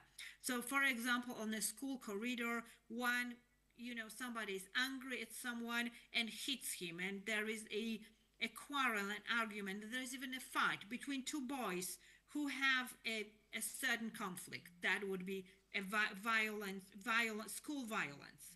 Or we know about school shooting. This is school violence. Somebody brings a gun and shoots somebody, or somebody hurts someone. Somebody, you know, is using humiliating words towards somebody. And that's what we'll be talking about, violence. Absolutely. How about bullying? Is every act of aggression, is every act of violence is bullying? Absolutely not. We will be talking about bullying and cyberbullying when we have 4 important factors present. One factor would be that the act of aggression is intentional. So this is a violence, right? It needs to be intention. The aggressor wants to hurt the victim. That's number 1. That's obvious. Number 2, there needs to be imbalance of power. So the aggressor is much stronger than the victim, but he or she is stronger. You probably remember a situation like that from school, right? Aggressor is stronger because has more friends, is more extrovert, is more open, has much better relation with teachers, you know, is a popular person. So this power is social power. And the victim is maybe does not have as many friends, maybe victim is shy, maybe it's more introvert and does not have such a great social power. So we need this if we want to talk about bullying. Number 3, it happens repetitively. So many times, once a day, twice a day, sometimes numerous times a day, through different acts of violence. If we put all those acts of violence together, we have, the chain of violent acts to or person. It could be cyber, it could be verbal, it could be physical. Most often it is relational bullying. So ruining somebody's reputation, cutting him or her off from her friends, so the person is alone, so the person is humiliated, so the person, is even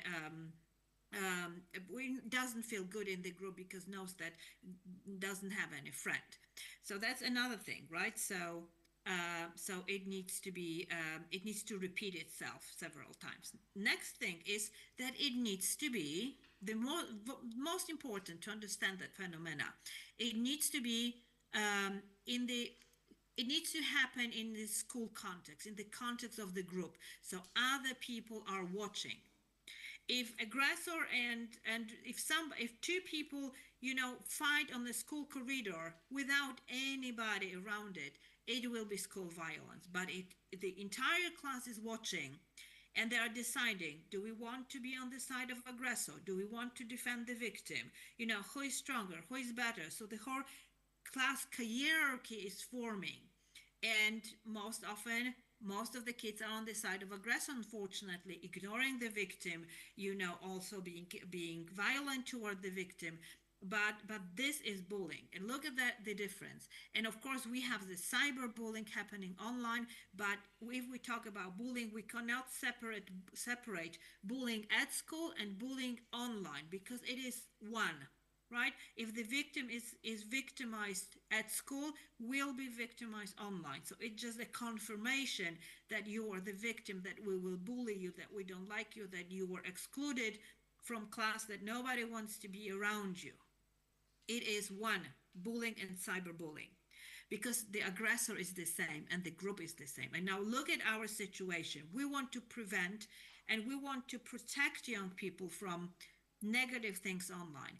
If it is just I would say it's not just, right? But if it is cyber violence from somebody who is outside school, from somebody who is not involved in the group of a person, because it's somebody from outside, our preventive acts or our intervention will be different. We can catch the aggressor, we can block the aggressor, we can punish the aggressor, and that will be fine, right? It's probably in some of the cases will be a successful intervention. But look at school. If it's bullying and cyberbullying, if you identify the aggressor and if you punish the aggressor, nothing will change. Probably, I made this mistake as a teacher, probably the aggressor will get much more popular. The class will take a revenge on a victim. So if you punish the aggressor because you don't understand that this is interconnected, that this is a power game, you will make more hurt than good by punishing the aggressor. What you have to do, understanding this phenomena, you have to work with the witnesses, with those who want to defend. You want to work in the dynamic of the group, and the aggressor is probably the least important person in the prevention and intervention. So this is what I'm trying to say, that when you're planning a prevention or you're planning intervention, you really have to be very careful. What is this thing that you are preventing or interventing to help young people? Because sometimes your action can be can just bring more harm than good. What else do you want to tell? I just got to. Yes, what we are actually doing in the Bullying Research Center is that before we plan any action, we are very carefully analyzing what we are actually dealing with. So I will just give you one example of the action that we have taken, that we have been taking for several years. Well, I don't know how much time I have. Do I still have time to tell about the system? Okay, I guess I do. So let me tell you about the system that we introduced in have Poland. 1 minute and a half more. 560 schools or something like that. It's called the RESCHOOL system. And this is a system of monitoring school bullying. Because what we found out in our research, working together with young people, that's very important in the participatory action research. And we noticed that young people, I don't know how it is in your countries, but in Poland, young people do not report bullying or cyberbullying. They do not tell anybody that it is happening to them. We have the rate of about 30% of teenagers reporting to their teachers that they are bullied or that their friends from class are bullied. And we asked them, we analyzed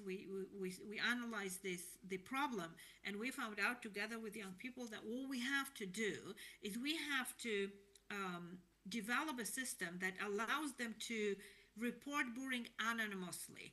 So they do not have to tell their name, I am bullied, and they can report it online through this application. There's a RESCUE application, and all the reports from students from a certain school go to a person, it's usually a teacher, a school psychologist from this very school, so it is nested in school.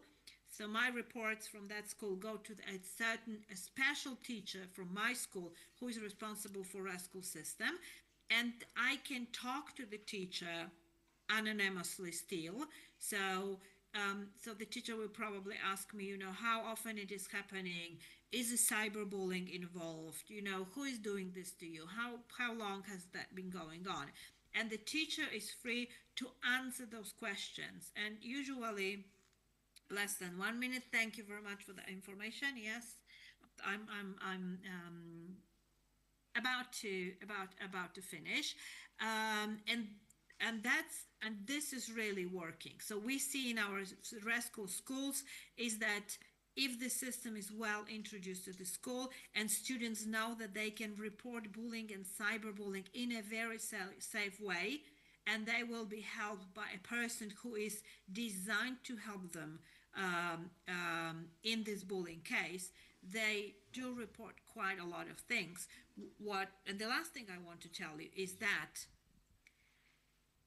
they start reporting other problems that they have, like self-harm, suicidal thoughts, problems at home, because if they see that they have a safe communication channel with a trusted person at school, the students, both elementary school and secondary school, they will use it. So to round up, I just want to say that if we plan a prevention, let's be really careful what is the phenomena that we want to prevent and how it works, and what do the people who are involved in the problem, or they're victims of the problem, or they are aggressors in the problem, how they see the situation and what would be the way they want the prevention to go.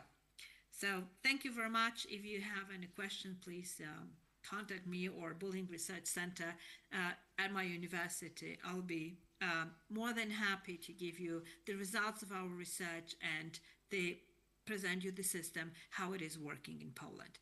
Thank you very much. Големи благодарности на професор Малгожата Войчик. Тя знае, че she knows that probably she knows that we can ask questions before she drops out to the call. For every other participant, for all the others, please hold your questions for later, because Professor Wojcik didn't know that we will change the agenda. She has other commitments. So if you have questions, please ask the questions to Professor Wojcik now.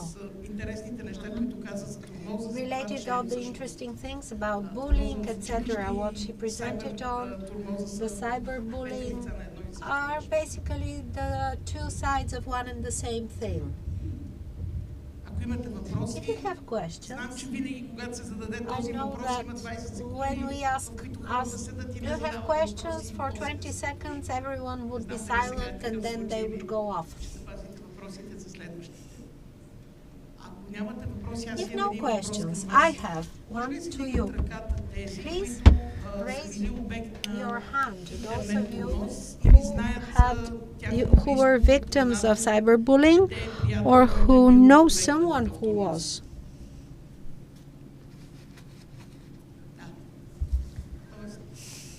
Yes. Yes, quite a few hands. So it's really an important thing. Malgorzata, thank you so much. You, of course, you're welcome to stick and listen. On to my dearest colleagues. They will present the Safe Internet Center.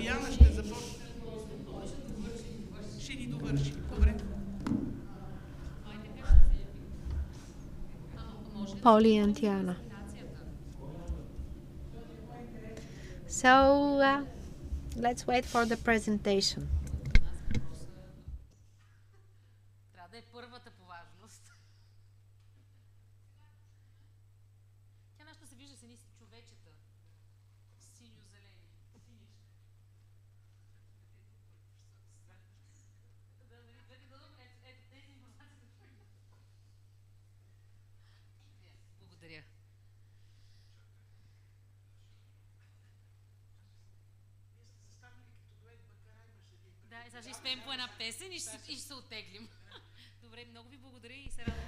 Thank you so much. It's great to be with you. We'll tell you more about our National Center for Safe Internet. We turned 20 this year. So I hope those of you who do not know that we exist, now you will know. And make good use of our center where needed. And if there's a child, young person, victim of bullying, to reach us, we have 10 minutes or so to tell you about what we do.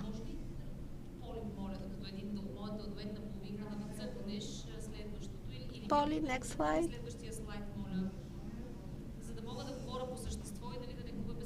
I want to focus on the presentation, and I would appreciate help in changing the slides. The Safe Internet Center is for many years around. We are unique because we have a consultative hotline and a hotline, or like counseling hotline and reporting hotline. Back in 2005, we were established and we were part of the global networking HOPE. It's a hotline organization for children, and we also work with professionals and parents.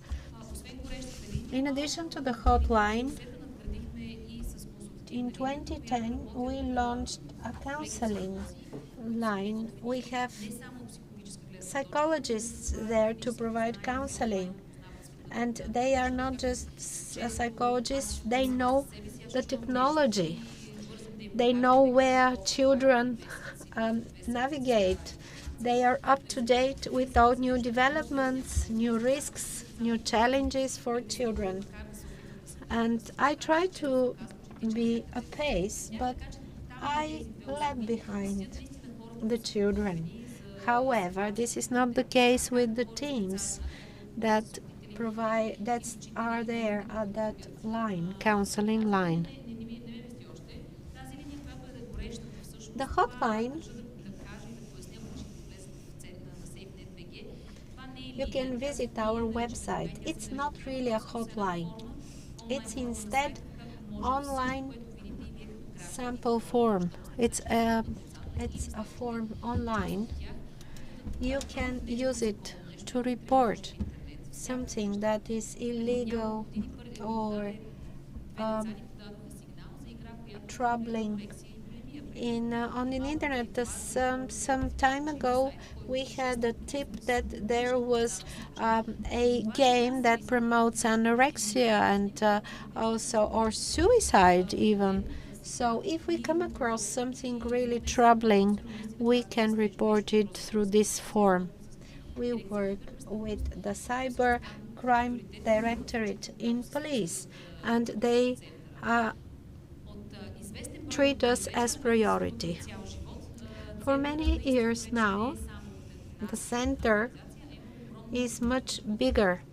We work also with the Bulgarian Family Planning Organization. Basically, 3 organizations are the owners, so to say. And what we do is expand it with prevention activities and other exciting stuff. We update the Cyber Scouts program now. It's peer program. Peer-to-peer program meaning children who want to become Cyber Scouts are supported by peers.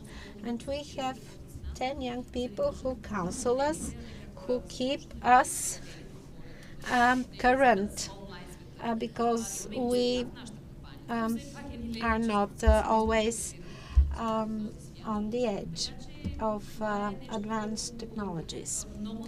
So this is one thing that we do.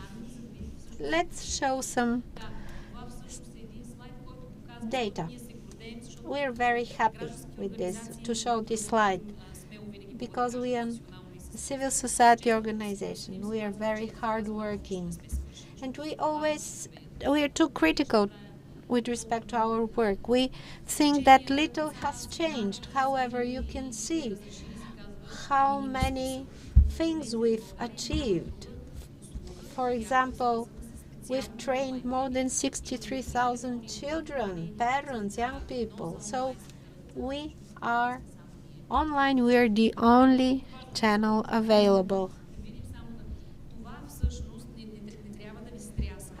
You shouldn't be shocked by this slide, but we put it as a red flag. Our children spend more and more time online because COVID even increased this time on the internet. So our children are online. We should not negate this. We should have instead to support and train the children to safely navigate this space, to understand what happens by using this online world. We all use it.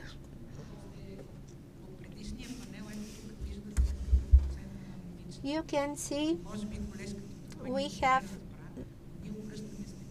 boys versus girls. We work, the colleague from Romania, we work on prevention because many more girls are disproportionately affected by such problems. And from here we have stigmatization, etc. And then the policy would be another stage. And the panelists talked about this too, and the stereotypes. Here, the red flag is that many more tips come in related to girls, for example, who have posted nude photos of themselves. Yes, work has to be done with boys, but much more has to be done with respect to girls to avoid being victimized. It's a fact, yes. These are the tips. We are not proud with the tips in themselves. We are proud with the achievements that we did. And last year, we were hotline with among the largest number of tips. This shows that Bulgaria too takes responsible steps to monitor this. So we have for 2024 1.7 million tips for relating to exploitation, violence, bullying, and we also in Bulgaria we also have tips for Bulgaria that are being about alleged such problems committed in Bulgaria. Here are the calls to the counseling line. Association Parents is an important part of this hotline, and I'm very happy to see that parents more and more proactively reach out to us. It's most often after a problem has been identified, not as much as prevention, but more and more parents calling means that parents are recognizing us. Children also call us. More children call us than adults. They also can use the chat function. They would rather chat than call. So the social media would be the largest domain for problems. This is consistent with what the previous speaker said. Yes, we work very much to counter cyberbullying. So social media have to be used responsibly, and we should teach our children how to use them in a less emotional way. So we can see what happens on the streets and in the streets and in school. You'll take over? One interesting thing. We do not have comparative analysis, but in the past year, a lot of tips related to online games come in. Online games is one area where children can be victimized. For online games, we as a team plan to have a meeting with an expert on online games, and we all the time hone our skills.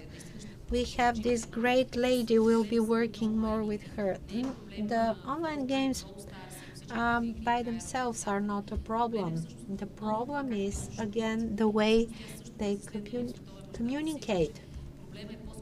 And there's data that hate speech will be used, arguments will take place.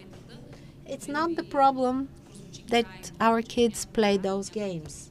Yes, sometimes you may kill someone in the games with not that much blood, but the communication is a very important aspect. I'll take over.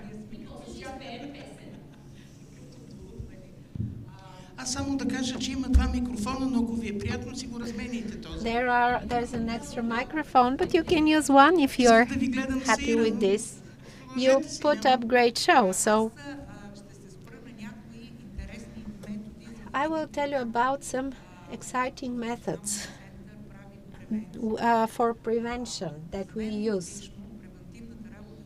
Prevention for me has been very important, especially for children in early childhood, because once we get to the stereotypes, we're too late. So we work with children, parents, and teachers. All the organizations in the center are experienced in this. Teachers, parents are instrumental. I'll tell you some activities that we carry out to cover these main groups: children, parents, and teachers. We produce great educational resources. You saw them outside. We have guidelines on online safety. Both teachers and children loved it. Regular trainings for parents and teachers on online safety, and training of trainers, peer-to-peer.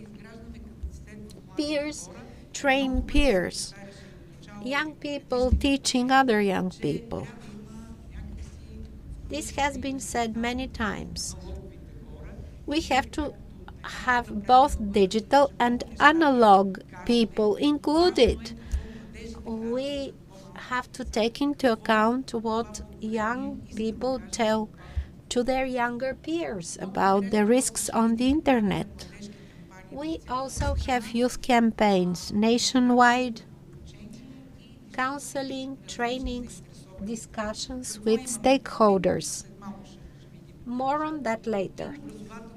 And training videos. I hope we have time to see it, to watch at least one. This would be the guidelines. It covers different aspects of online safety. You know that artificial intelligence use is a hot topic. So we also employ this with interactive games. We ask children how they use AI. Earlier, it was said that in Bulgaria there is this problem that school curricula do not have enough lessons on digital literacy. And there is also no enough lessons on civic education lessons. And those things are interconnected. We want to address those gaps.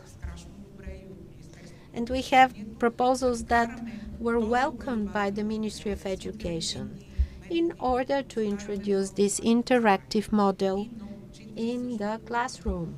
Many teachers use these guidelines to have their class teacher lessons, etc. Training of trainers. You know what this is about.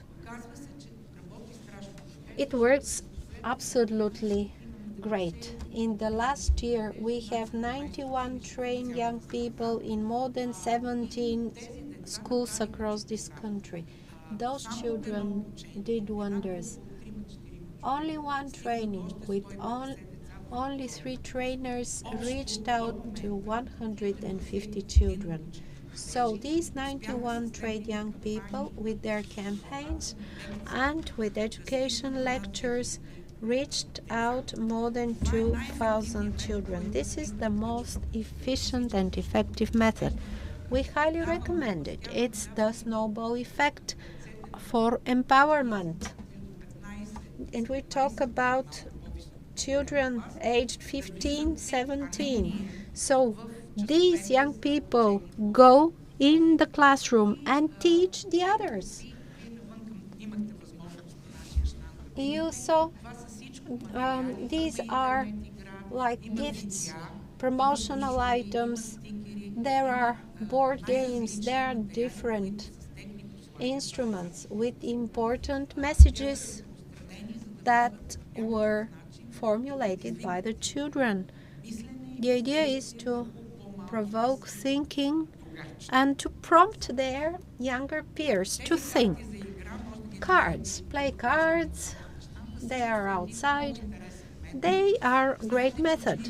You know, students like to play cards in the recess. These are real cards. However, they have important questions relating to online safety on them with the answers. It's like a puzzle. It's like a quiz. Another great way to learn.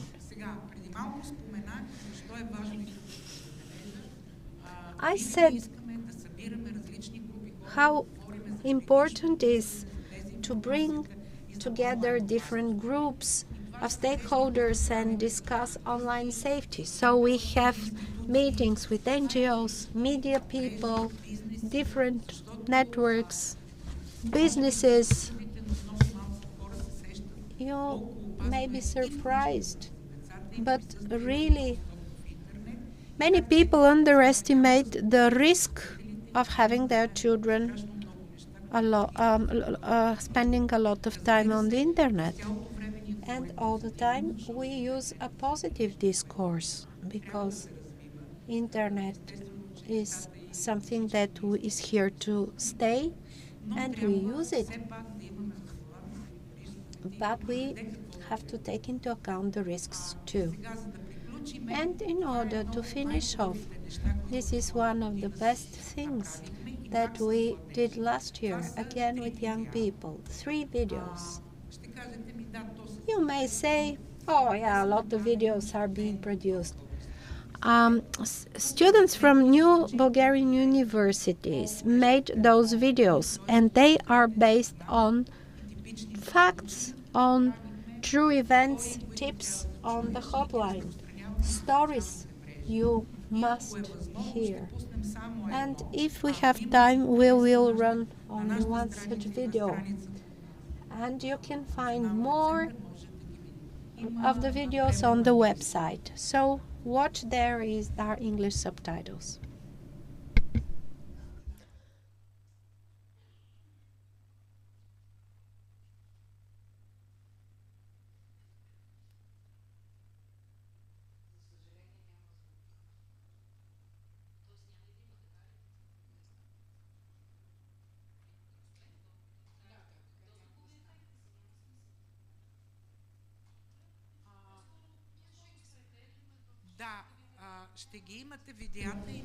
You will have the videos, there are English subtitles. These are young actors, students who entered into 3 types of situations, and often they are recurrent for children, and they tell us why we should not get triggered or be misled by fraud.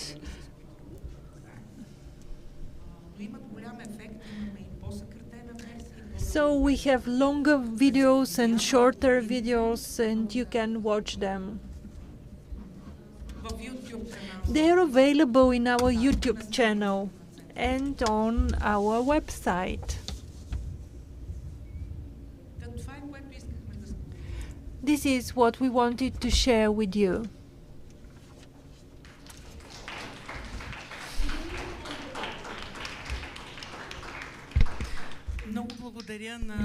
Thank you, Jana and Polly. So you will have to leave, just like a minister and directors of associations. They just come, speak for a while, and then leave. Before starting, before giving the floor to Camilla, I want to tell you something about the project. This is a major pain for me. This project was financed by the EU. The European Union gives 50% of the financing. The remaining 50% has to be provided by the state. In other countries, there is such a project, similar projects across the European Union. In our case, however, this is not the case, and we have been looking for various ways to find co-financing. So we thank the British Council in particular, because it supported us with some of the 50% co-financing. The project will be completed at the end of this year. We hope it will be continued. We will not receive more than 50%, and we will continue begging for help from institutions. These are the realities we live in. Indeed.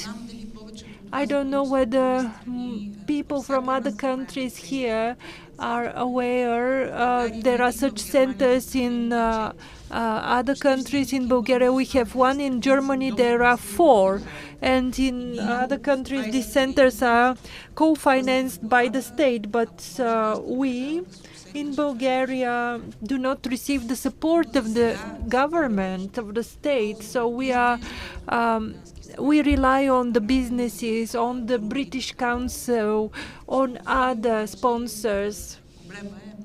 But our problems are quite significant.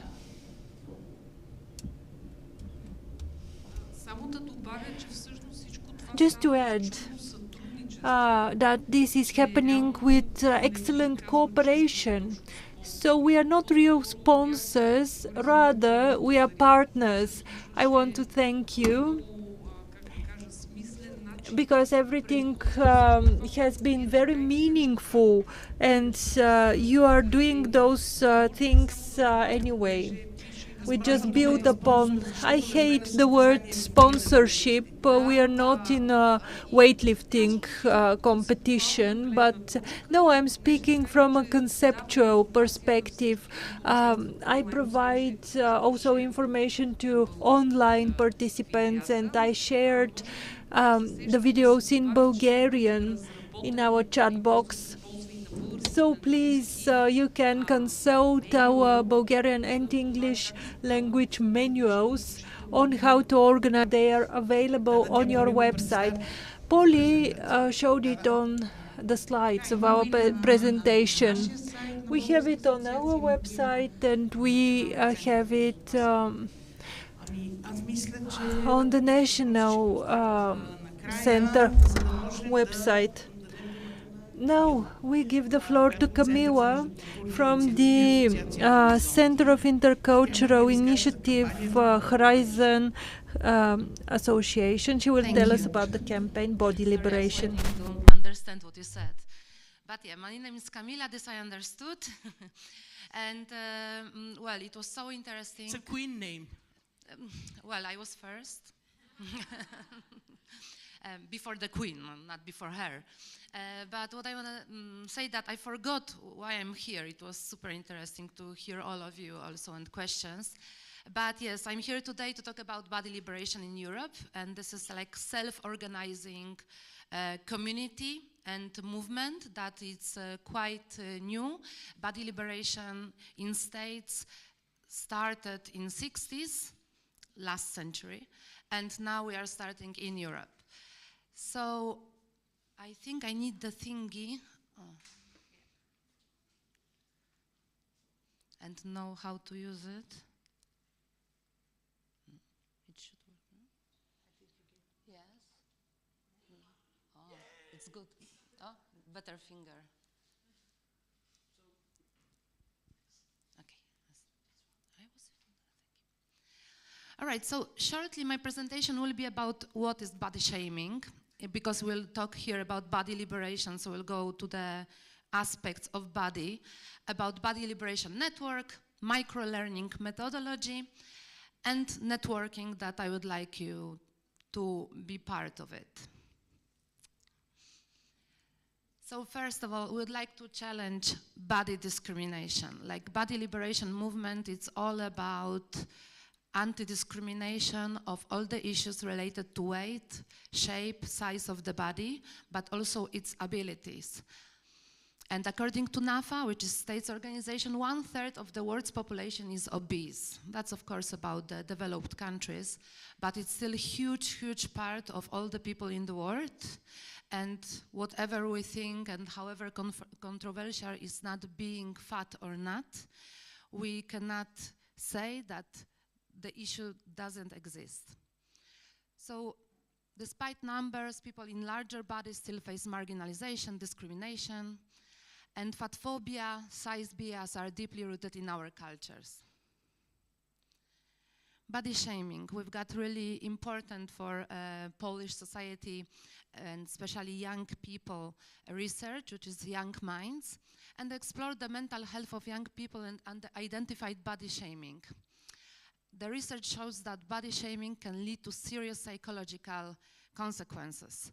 And one of them is, of course, depression and anorexia, other disorders. Many young people today struggle with pressure to meet unrealistic beauty standards. So we live in diet culture, we live in be fit societies. And I could talk more, and maybe later we can exchange what young people in our countries and our realities think about their bodies. I work like youth worker also and organize the activities for young people in Poland, and we face it daily. But Body Liberation Network is a tool, it's a solution for it. We self-organize a movement of fat activists, how would like to call ourselves, that we come together to advocacy, to educate, research, and to activate also ourselves and others in the form of body liberation movement. Our vision is beautiful. We envision a world where all bodies can live shame-free and joyful lives. Ta-da! And now first steps that we took forward. So in such a world, no one is judged but their body size, type, shape, or ability.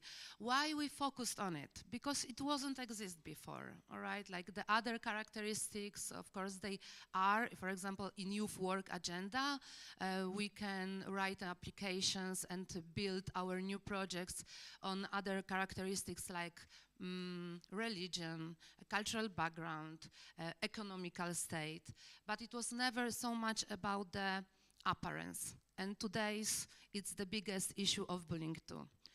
So everyone can grow up and grow old, fulfilling their full potential without unreasonable limitation in physical or societal spaces. What we started and why I'm here, what I'm coming with, we decided to go into the system because it's a lot of grassroots initiatives that they started to organize themselves, but they cooperate or they work out of the system, and would like to put in Europe agenda to work on the body liberation.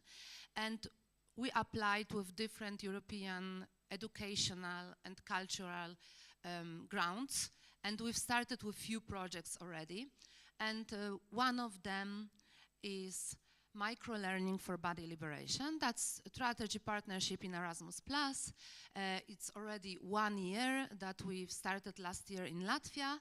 And you can see here myself representing Poland, Eva from Latvia, Aga from Spain, so 3 different European countries.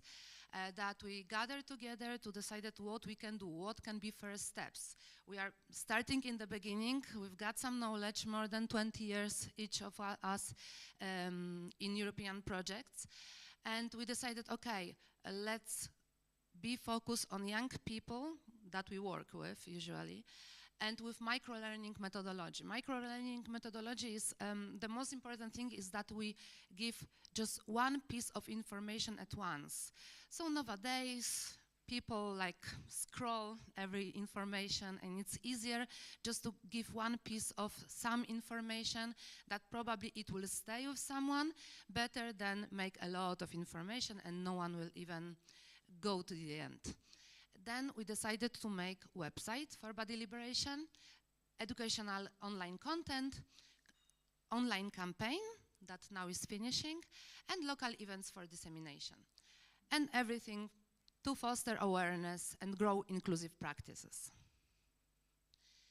So we are like running 3 months campaign that experts from different countries last year were creating different approaches, but also like informations. We decided what is the most important and how to make it in short messages. So it's not too much, and it's also like really simple language that we are using, so we can understand more or less.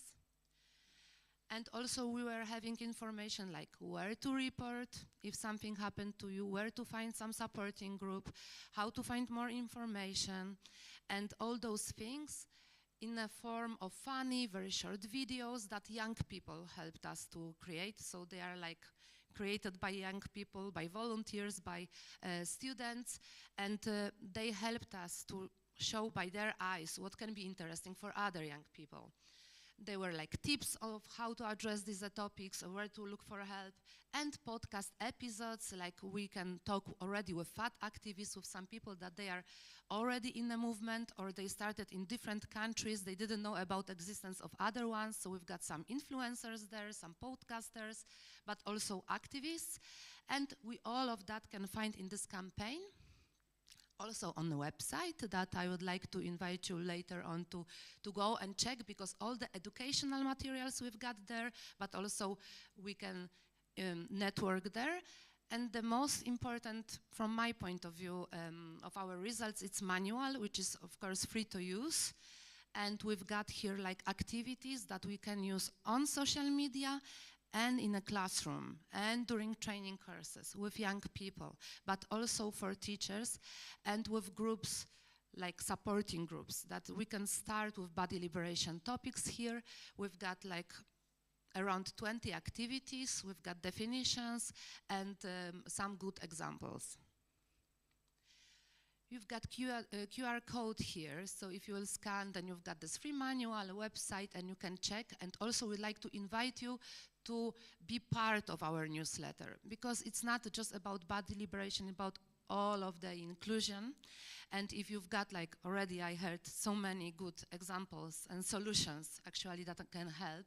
We don't have till now our manual in Bulgarian. If someone would like to translate, it's more than welcome, because it's in English, Latvian, Spanish, Polish now. But of course we like to spread. It's a new thing. Just 2 months ago we created that, and we're already using it in our classes with our youngsters. They like to make those activities, so maybe it will be also interesting for students and young people in your countries. So please go to our website. If it's not the time for it now, you can of course remember body liberation in Europe, and we invite you, if you'd like also to have some your activities in our newspaper, you are more than welcome. Thank you so much.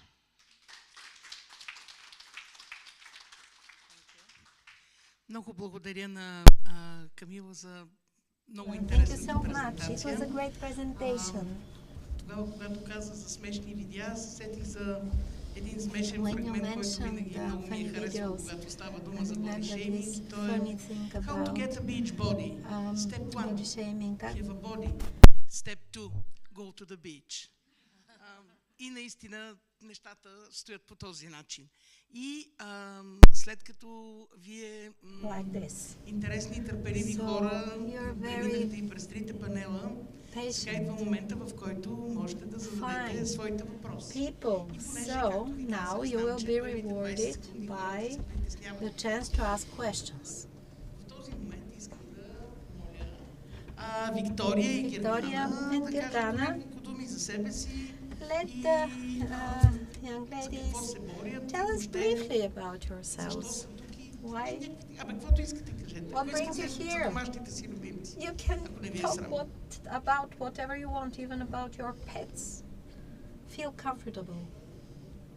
И първо да кажете коя е Виктория, коя е Гергана, да не стане като с Иван и Андрей, дето само те си знаят кой е кой, нали? Who's Victoria, who's Гергана?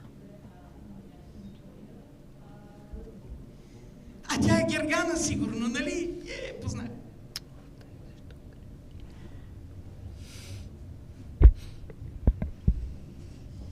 Надявам се, че се не работи. Now we have sound. Ами, отново ще повторя. Аз съм Виктория. I'm Victoria. Следователно това трябва да е Гергана. So this should be Гергана. Както вече може би беше споменато, ние участвахме в We took part in the Desinfo Hub this year. We are from the top 3 teams. If you want, we can tell you more about the papers that we prepared with the teammates. We can tell you generally about the hackathon. We can tell you what it is about, what it is to work with some top experts in this country. So, disinformation is a topic that we cannot be tired of. So, Gergana, this is me. On your presentation, I'm almost 20. And I was wondering whether I've heard about your organization. Then I saw your phone number. And then I remembered when I was very young, very small, there were those pay phones on the streets. We didn't know how to use them, and someone told me that if you dial 124 123, someone will pick up. So we flooded you with such calls. This brings me back Питахте ли in the нещо или past. само дишахте в Did слушалките? you just breathe in when you called, or did you say something? We dropped some jokes, we cracked some jokes sometimes, but Това е със сигурност. made pranks. Ако можем да го използваме както трябва, също ще да ни бъде много полезно. It would, yes, this is a great thing to use. Статистиката 99% So, момичета, 1% you say 99% girls, 1% boys in the tips. So you focus on working with girls, but isn't the problem about this 1% of boys? Does this come from the fact that boys are not very willing sharers? They don't share that willingly. They do not express their feelings. Thank you for this question. The share of boys goes up. They don't. They call less often, and also about nude photos business. It's mainly girls. So yes, we work with boys too. The colleague from Romania, she asked. We just focus.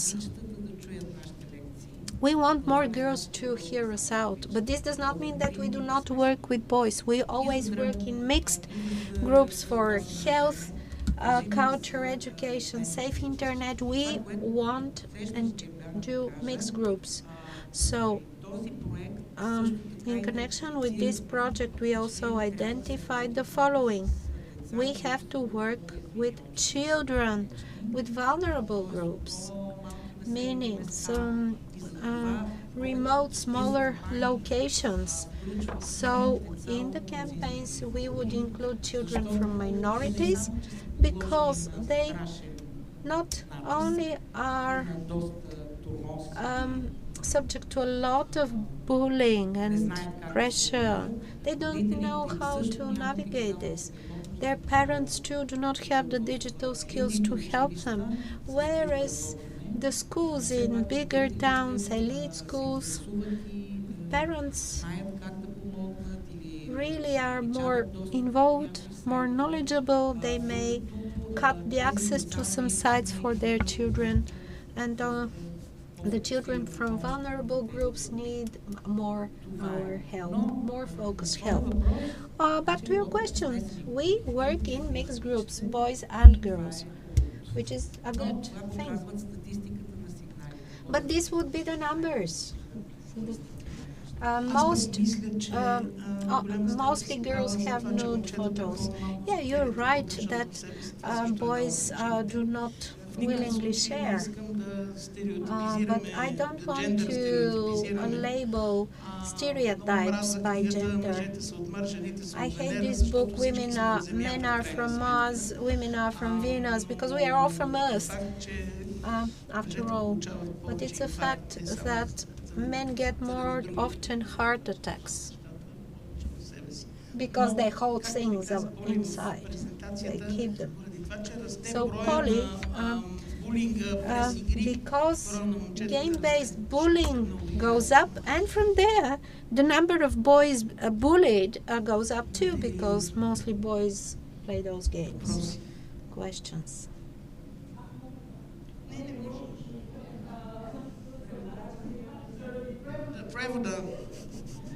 We need the mic because otherwise the translators would not hear anything. Thank you. Back to you, girls.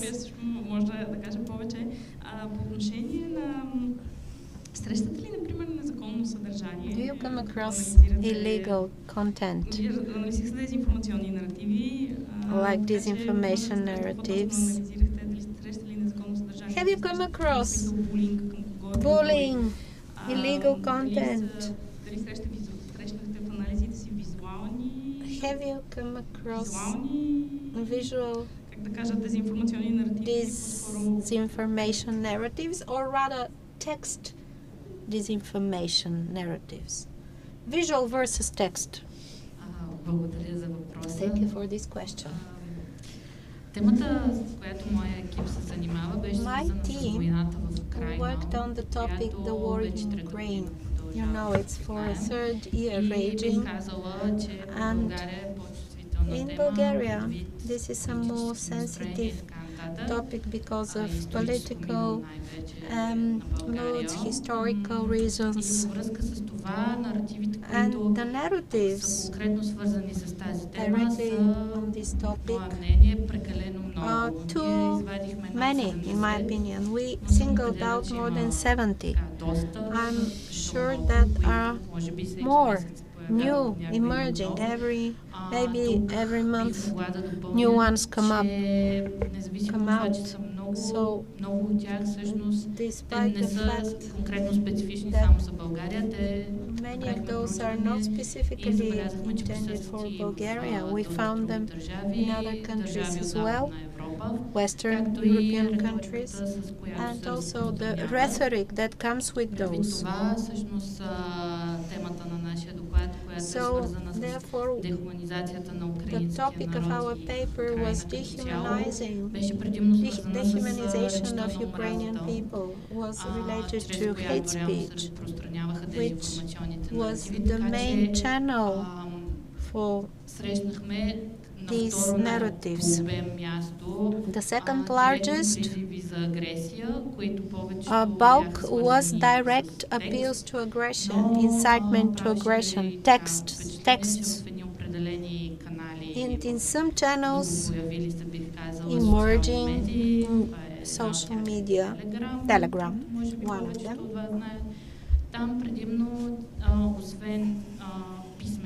In addition to direct appeals to aggression, calls for aggression against Ukrainians, there were also a lot of videos.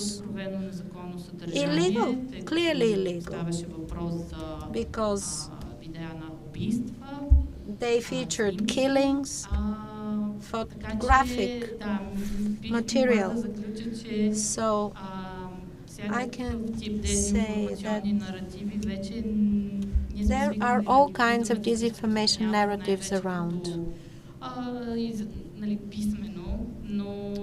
In textual form, but not only. Because social media develop, online communication modalities develop,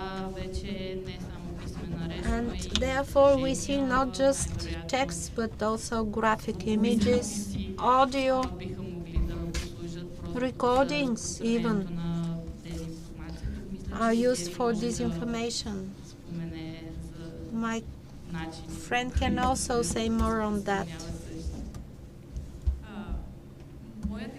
My team worked on the J.D. Vance speech at the Munich Security Conference. We looked at Bulgarian media. We didn't come across illegal content. We came across disinformation in more yellow paper, so to say. It was great that we didn't find illegal content. This was good. On dissemination in social media, the fact that the fear of censorship, for example, Facebook,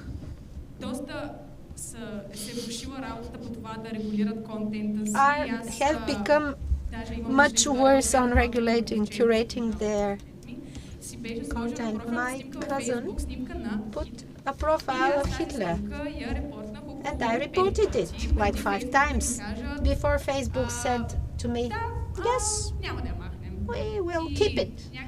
So, I don't know, things are getting worse. And as we already heard, do we need regulations? For sure. For sure we need surveillance and regulation for these purposes.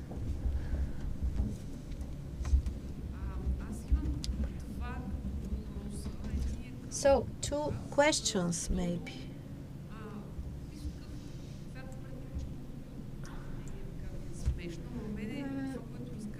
what you say is, I think it's very important, and I love listening to you. I like the way that you report those things. You mentioned your cousin, younger cousin, and this thing about Hitler. This is not a isolated thing. Many boys, 6th, 7th graders, find this fashionable. And if those young people here listen to you the way you talk, they would really listen to you more than they would listen to us. So really a great job with hackathon. I have plenty of questions about the hackathon, but this is for another meeting. Was there any these products, could they be shared with the products out of this activity, were they disseminated? And the other question to the colleague from Poland about the body's liberation, great, colorful, lively presentation, as you are. You are just as lively and colorful as your presentation was. With my colleague Peppa, we have another project with G-Lens, involving young people from across the country with contests, media literacy, and this is about school children. And there was a group of children. Their project will be presented in November in the French Institute. Keep tabs on that. So, primarily girls who said that this topic is super important for their small community, big community. Their team is more than 20 people. So this frustration resulting from the fact that the way you are required to look like online, boys and girls, what makes you cool, what makes you popular, what you have to wear, what makeup, even some marketing aspects, like brands, beauty product brands and expensive ones. So, and people feel this as a burden because they have all the time do this in order to keep their popularity. Well, so they have a project on this fake reality that's so glossy on the outside, and actually this reality is a great burden on you. You don't want it because it does not, it prevents you from being yourself. Back to your question, as Dr. Yurukova and Adi said earlier, there will be another 2 hackathons. They will be for students from schools and from 10 to 12 grades. They will be held in 8 towns and cities, so we will pass on our knowledge to them. Here I will add what we heard earlier on. It is important for us as well. You see, we are young here in this hall, but we should be able also to adapt to speak to people who are younger than us. I am a young person. I have a younger sister, though, and for me sometimes it is difficult to communicate with her. So my mentorship role is not so easy. So communication is difficult even for us when it comes to younger age groups, but perhaps it's easier for us than for you to communicate and to reach those youngest generations. We need to adapt to learn the language of the younger. Indeed, Indeed, 20 years is between 20-year-olds and 6th graders. There is a big gap. So my family planning experience shows that when we go to schools and speak to students on health education, we go with influencers, and these influencers are very popular among 15-year-olds. So in order to reach your sister, younger sister, or even younger people, we have to use somebody who is even younger than 20-year-olds. Thank you. Thank you for the comment. I don't know what to what to answer, because it wasn't a question. But if there is some project of young people, there are more than invite to our newsletter, because maybe we could spread information among other young people in their age, in other countries, that we've got this newsletter and activists there. And thank you for a compliment. I love colors. Yes, but also we can stay in touch, because Peppa is my personal friend, and totally we could maybe even repeat their project in Poland then, because also for us in our work, and I also have kids, so it's a lot of examples that people even suicide because they haven't any mark, closure, whatever. So it's huge thing, and body liberation could include those topics. Thank you. Пепи, знак ли даде, че искаш да кажеш нещо? Floor.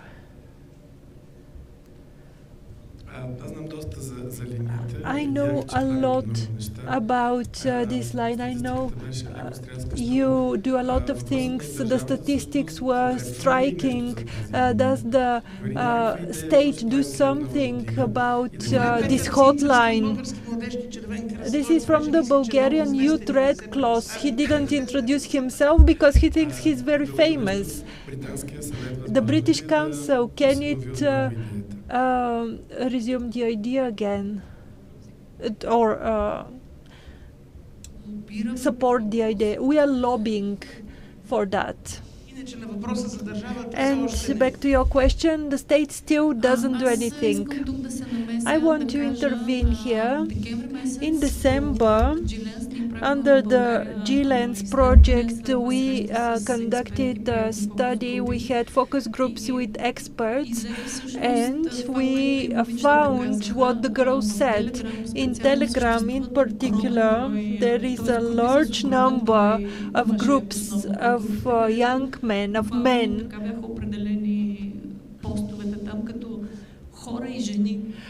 and somehow they had a lot of postings about people and women. Women are really punished by their boyfriends.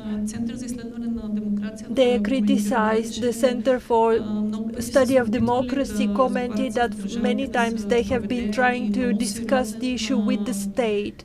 They want to monitor the network, but they can't do much. What they do is to monitor Facebook. But in order to ensure serious legal steps, we need monitoring, we need money and people. And these are substantial resources. We know that we have a lot of trolls, a lot of bots which poison our online space.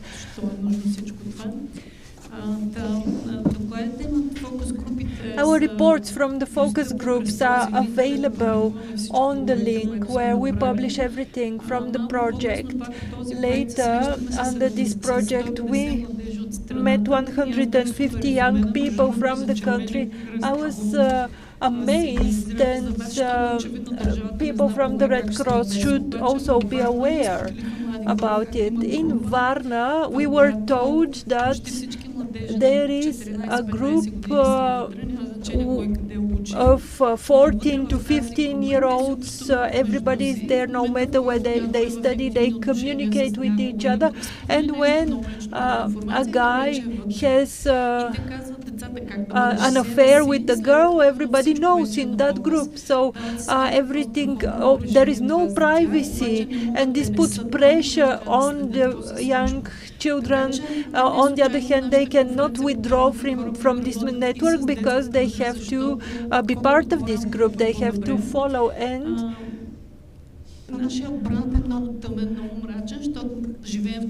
our brand is very dark because we live in a dark reality. You received a bee, honeybee, with yellow colors, and this is the symbol that we should work hard as a bee. So we shouldn't give up. This is our reality, and we should make efforts. It's not enough only to communicate something. Things will not be solved on their own.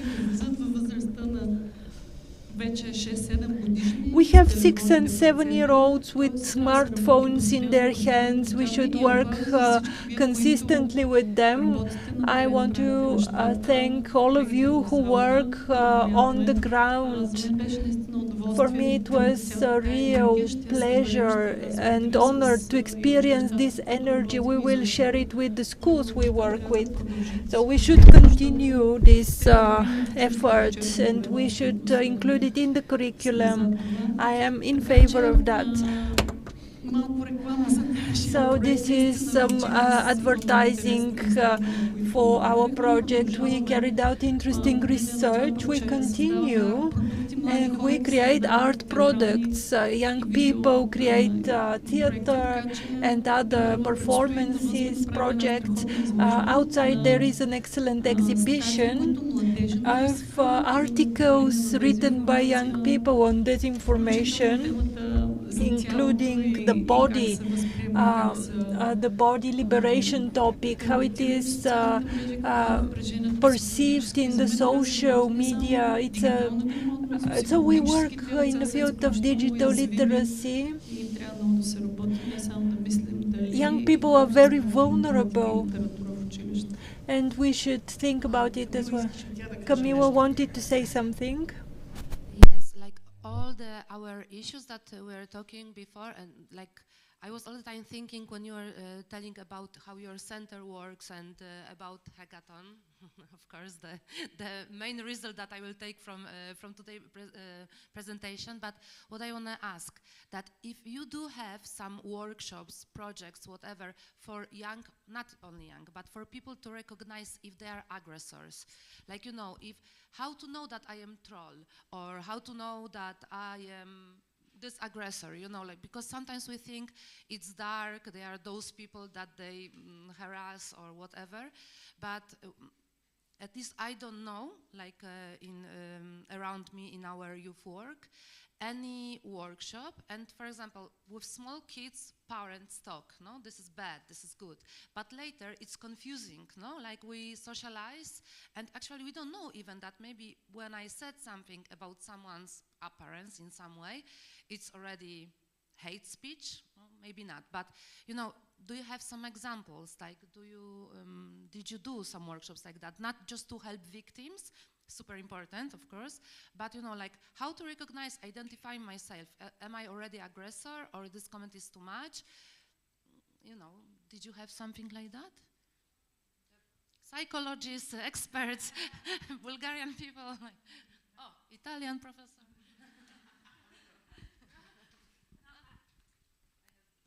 It's more thing, but I think that there is, I mean, we have this workshop in microaggression, and it's about not them that do this thing, but it's about recognizing the unconscious that we have because we are in this position. So I think that the way it's not about digital, it's about relationship and privilege, I think. And I think that a small step, it's this on make visible the microaggression that we experience every day.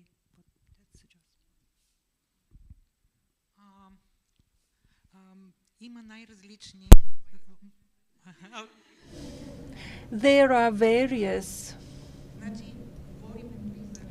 Speaking about aggression and how to recognize aggression and aggressors, but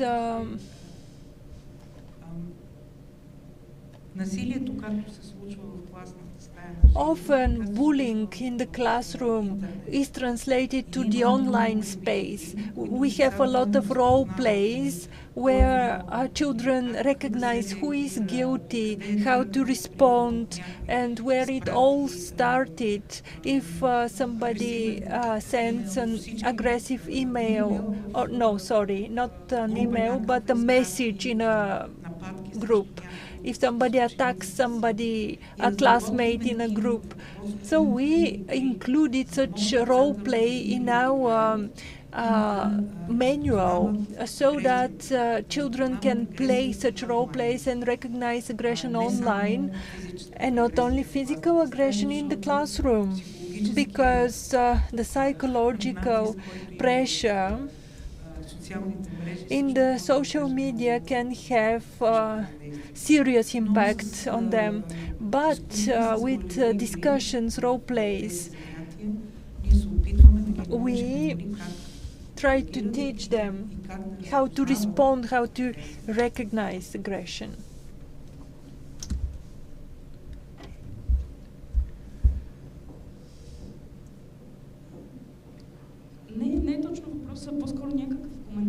It's not a question, but a comment rather. So we are still not aware that we are losing the information war. When we speak about people who work in that field, we should bear in mind that they also need help and support. When you do monitoring, you are in a reality where you fight against aggression, but aggression is 24/7 part of your reality. And in Victoria's examples, there were illegal contents.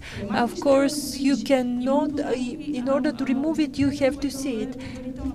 I have a friend who is fact checker who gave up on fact checking because he just collapsed mentally. He was exposed to groups where he was under pressure all the time. So if we want to grow our group of advocates, we have to think how to support them.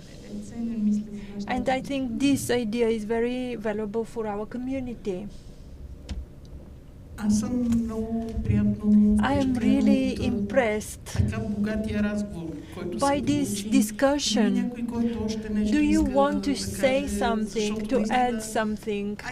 Because every word is a coin, so to say. No matter how hard we try, our efforts are more and more exhausting, and nevertheless we lag behind disinformation, and we don't manage to catch up and to prevent disinformation. And I feel like a marathon runner, long distance runner, but there is always somebody in front of me. Anyone who wants to take the floor? Otherwise, Peppa wants to thank everyone in the hall, but before giving her the floor for closing words, I want to tell you I applaud you, thank you. A round of applause for everyone here.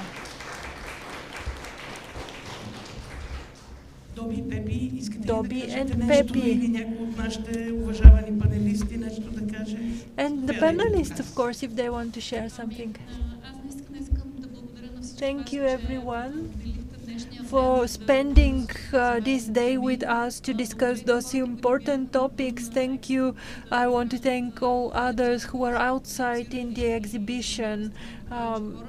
Hopefully it will reach more people. I want to thank all online participants. We will share the presentations, the materials, the resources. They will be put together in a catalog. We will disseminate them in Bulgarian schools, in other countries with colleagues there. I want to thank all of you, and hopefully we'll keep in touch and continue cooperating, because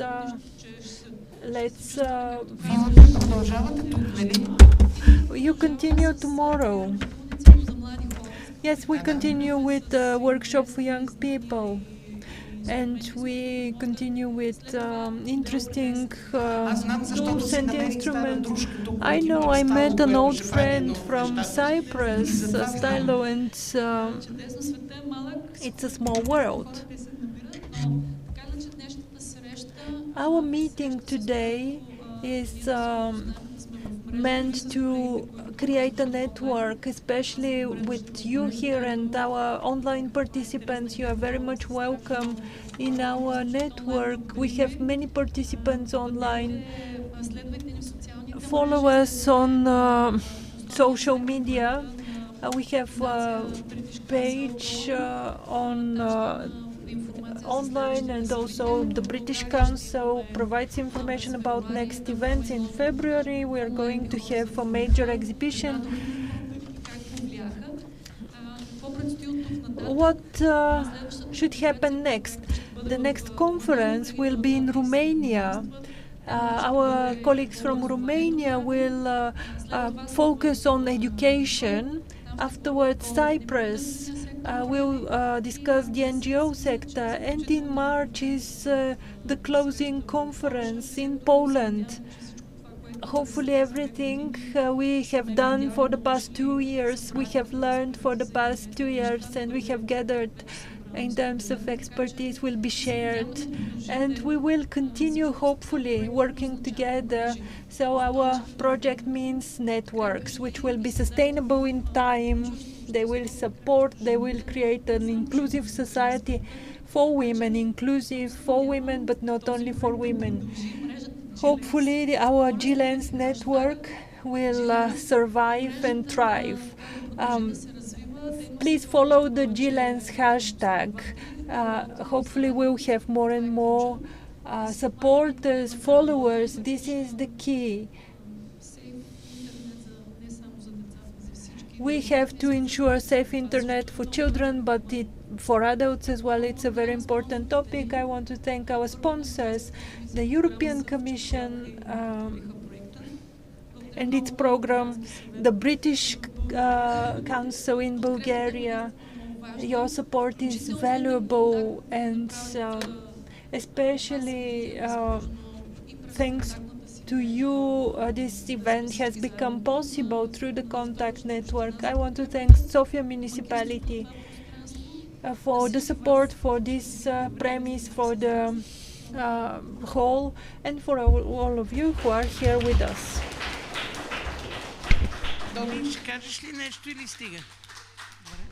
Dobby, you want to say something? See you soon. See you soon. See you soon. Follow us on the social media, hashtag GLANS.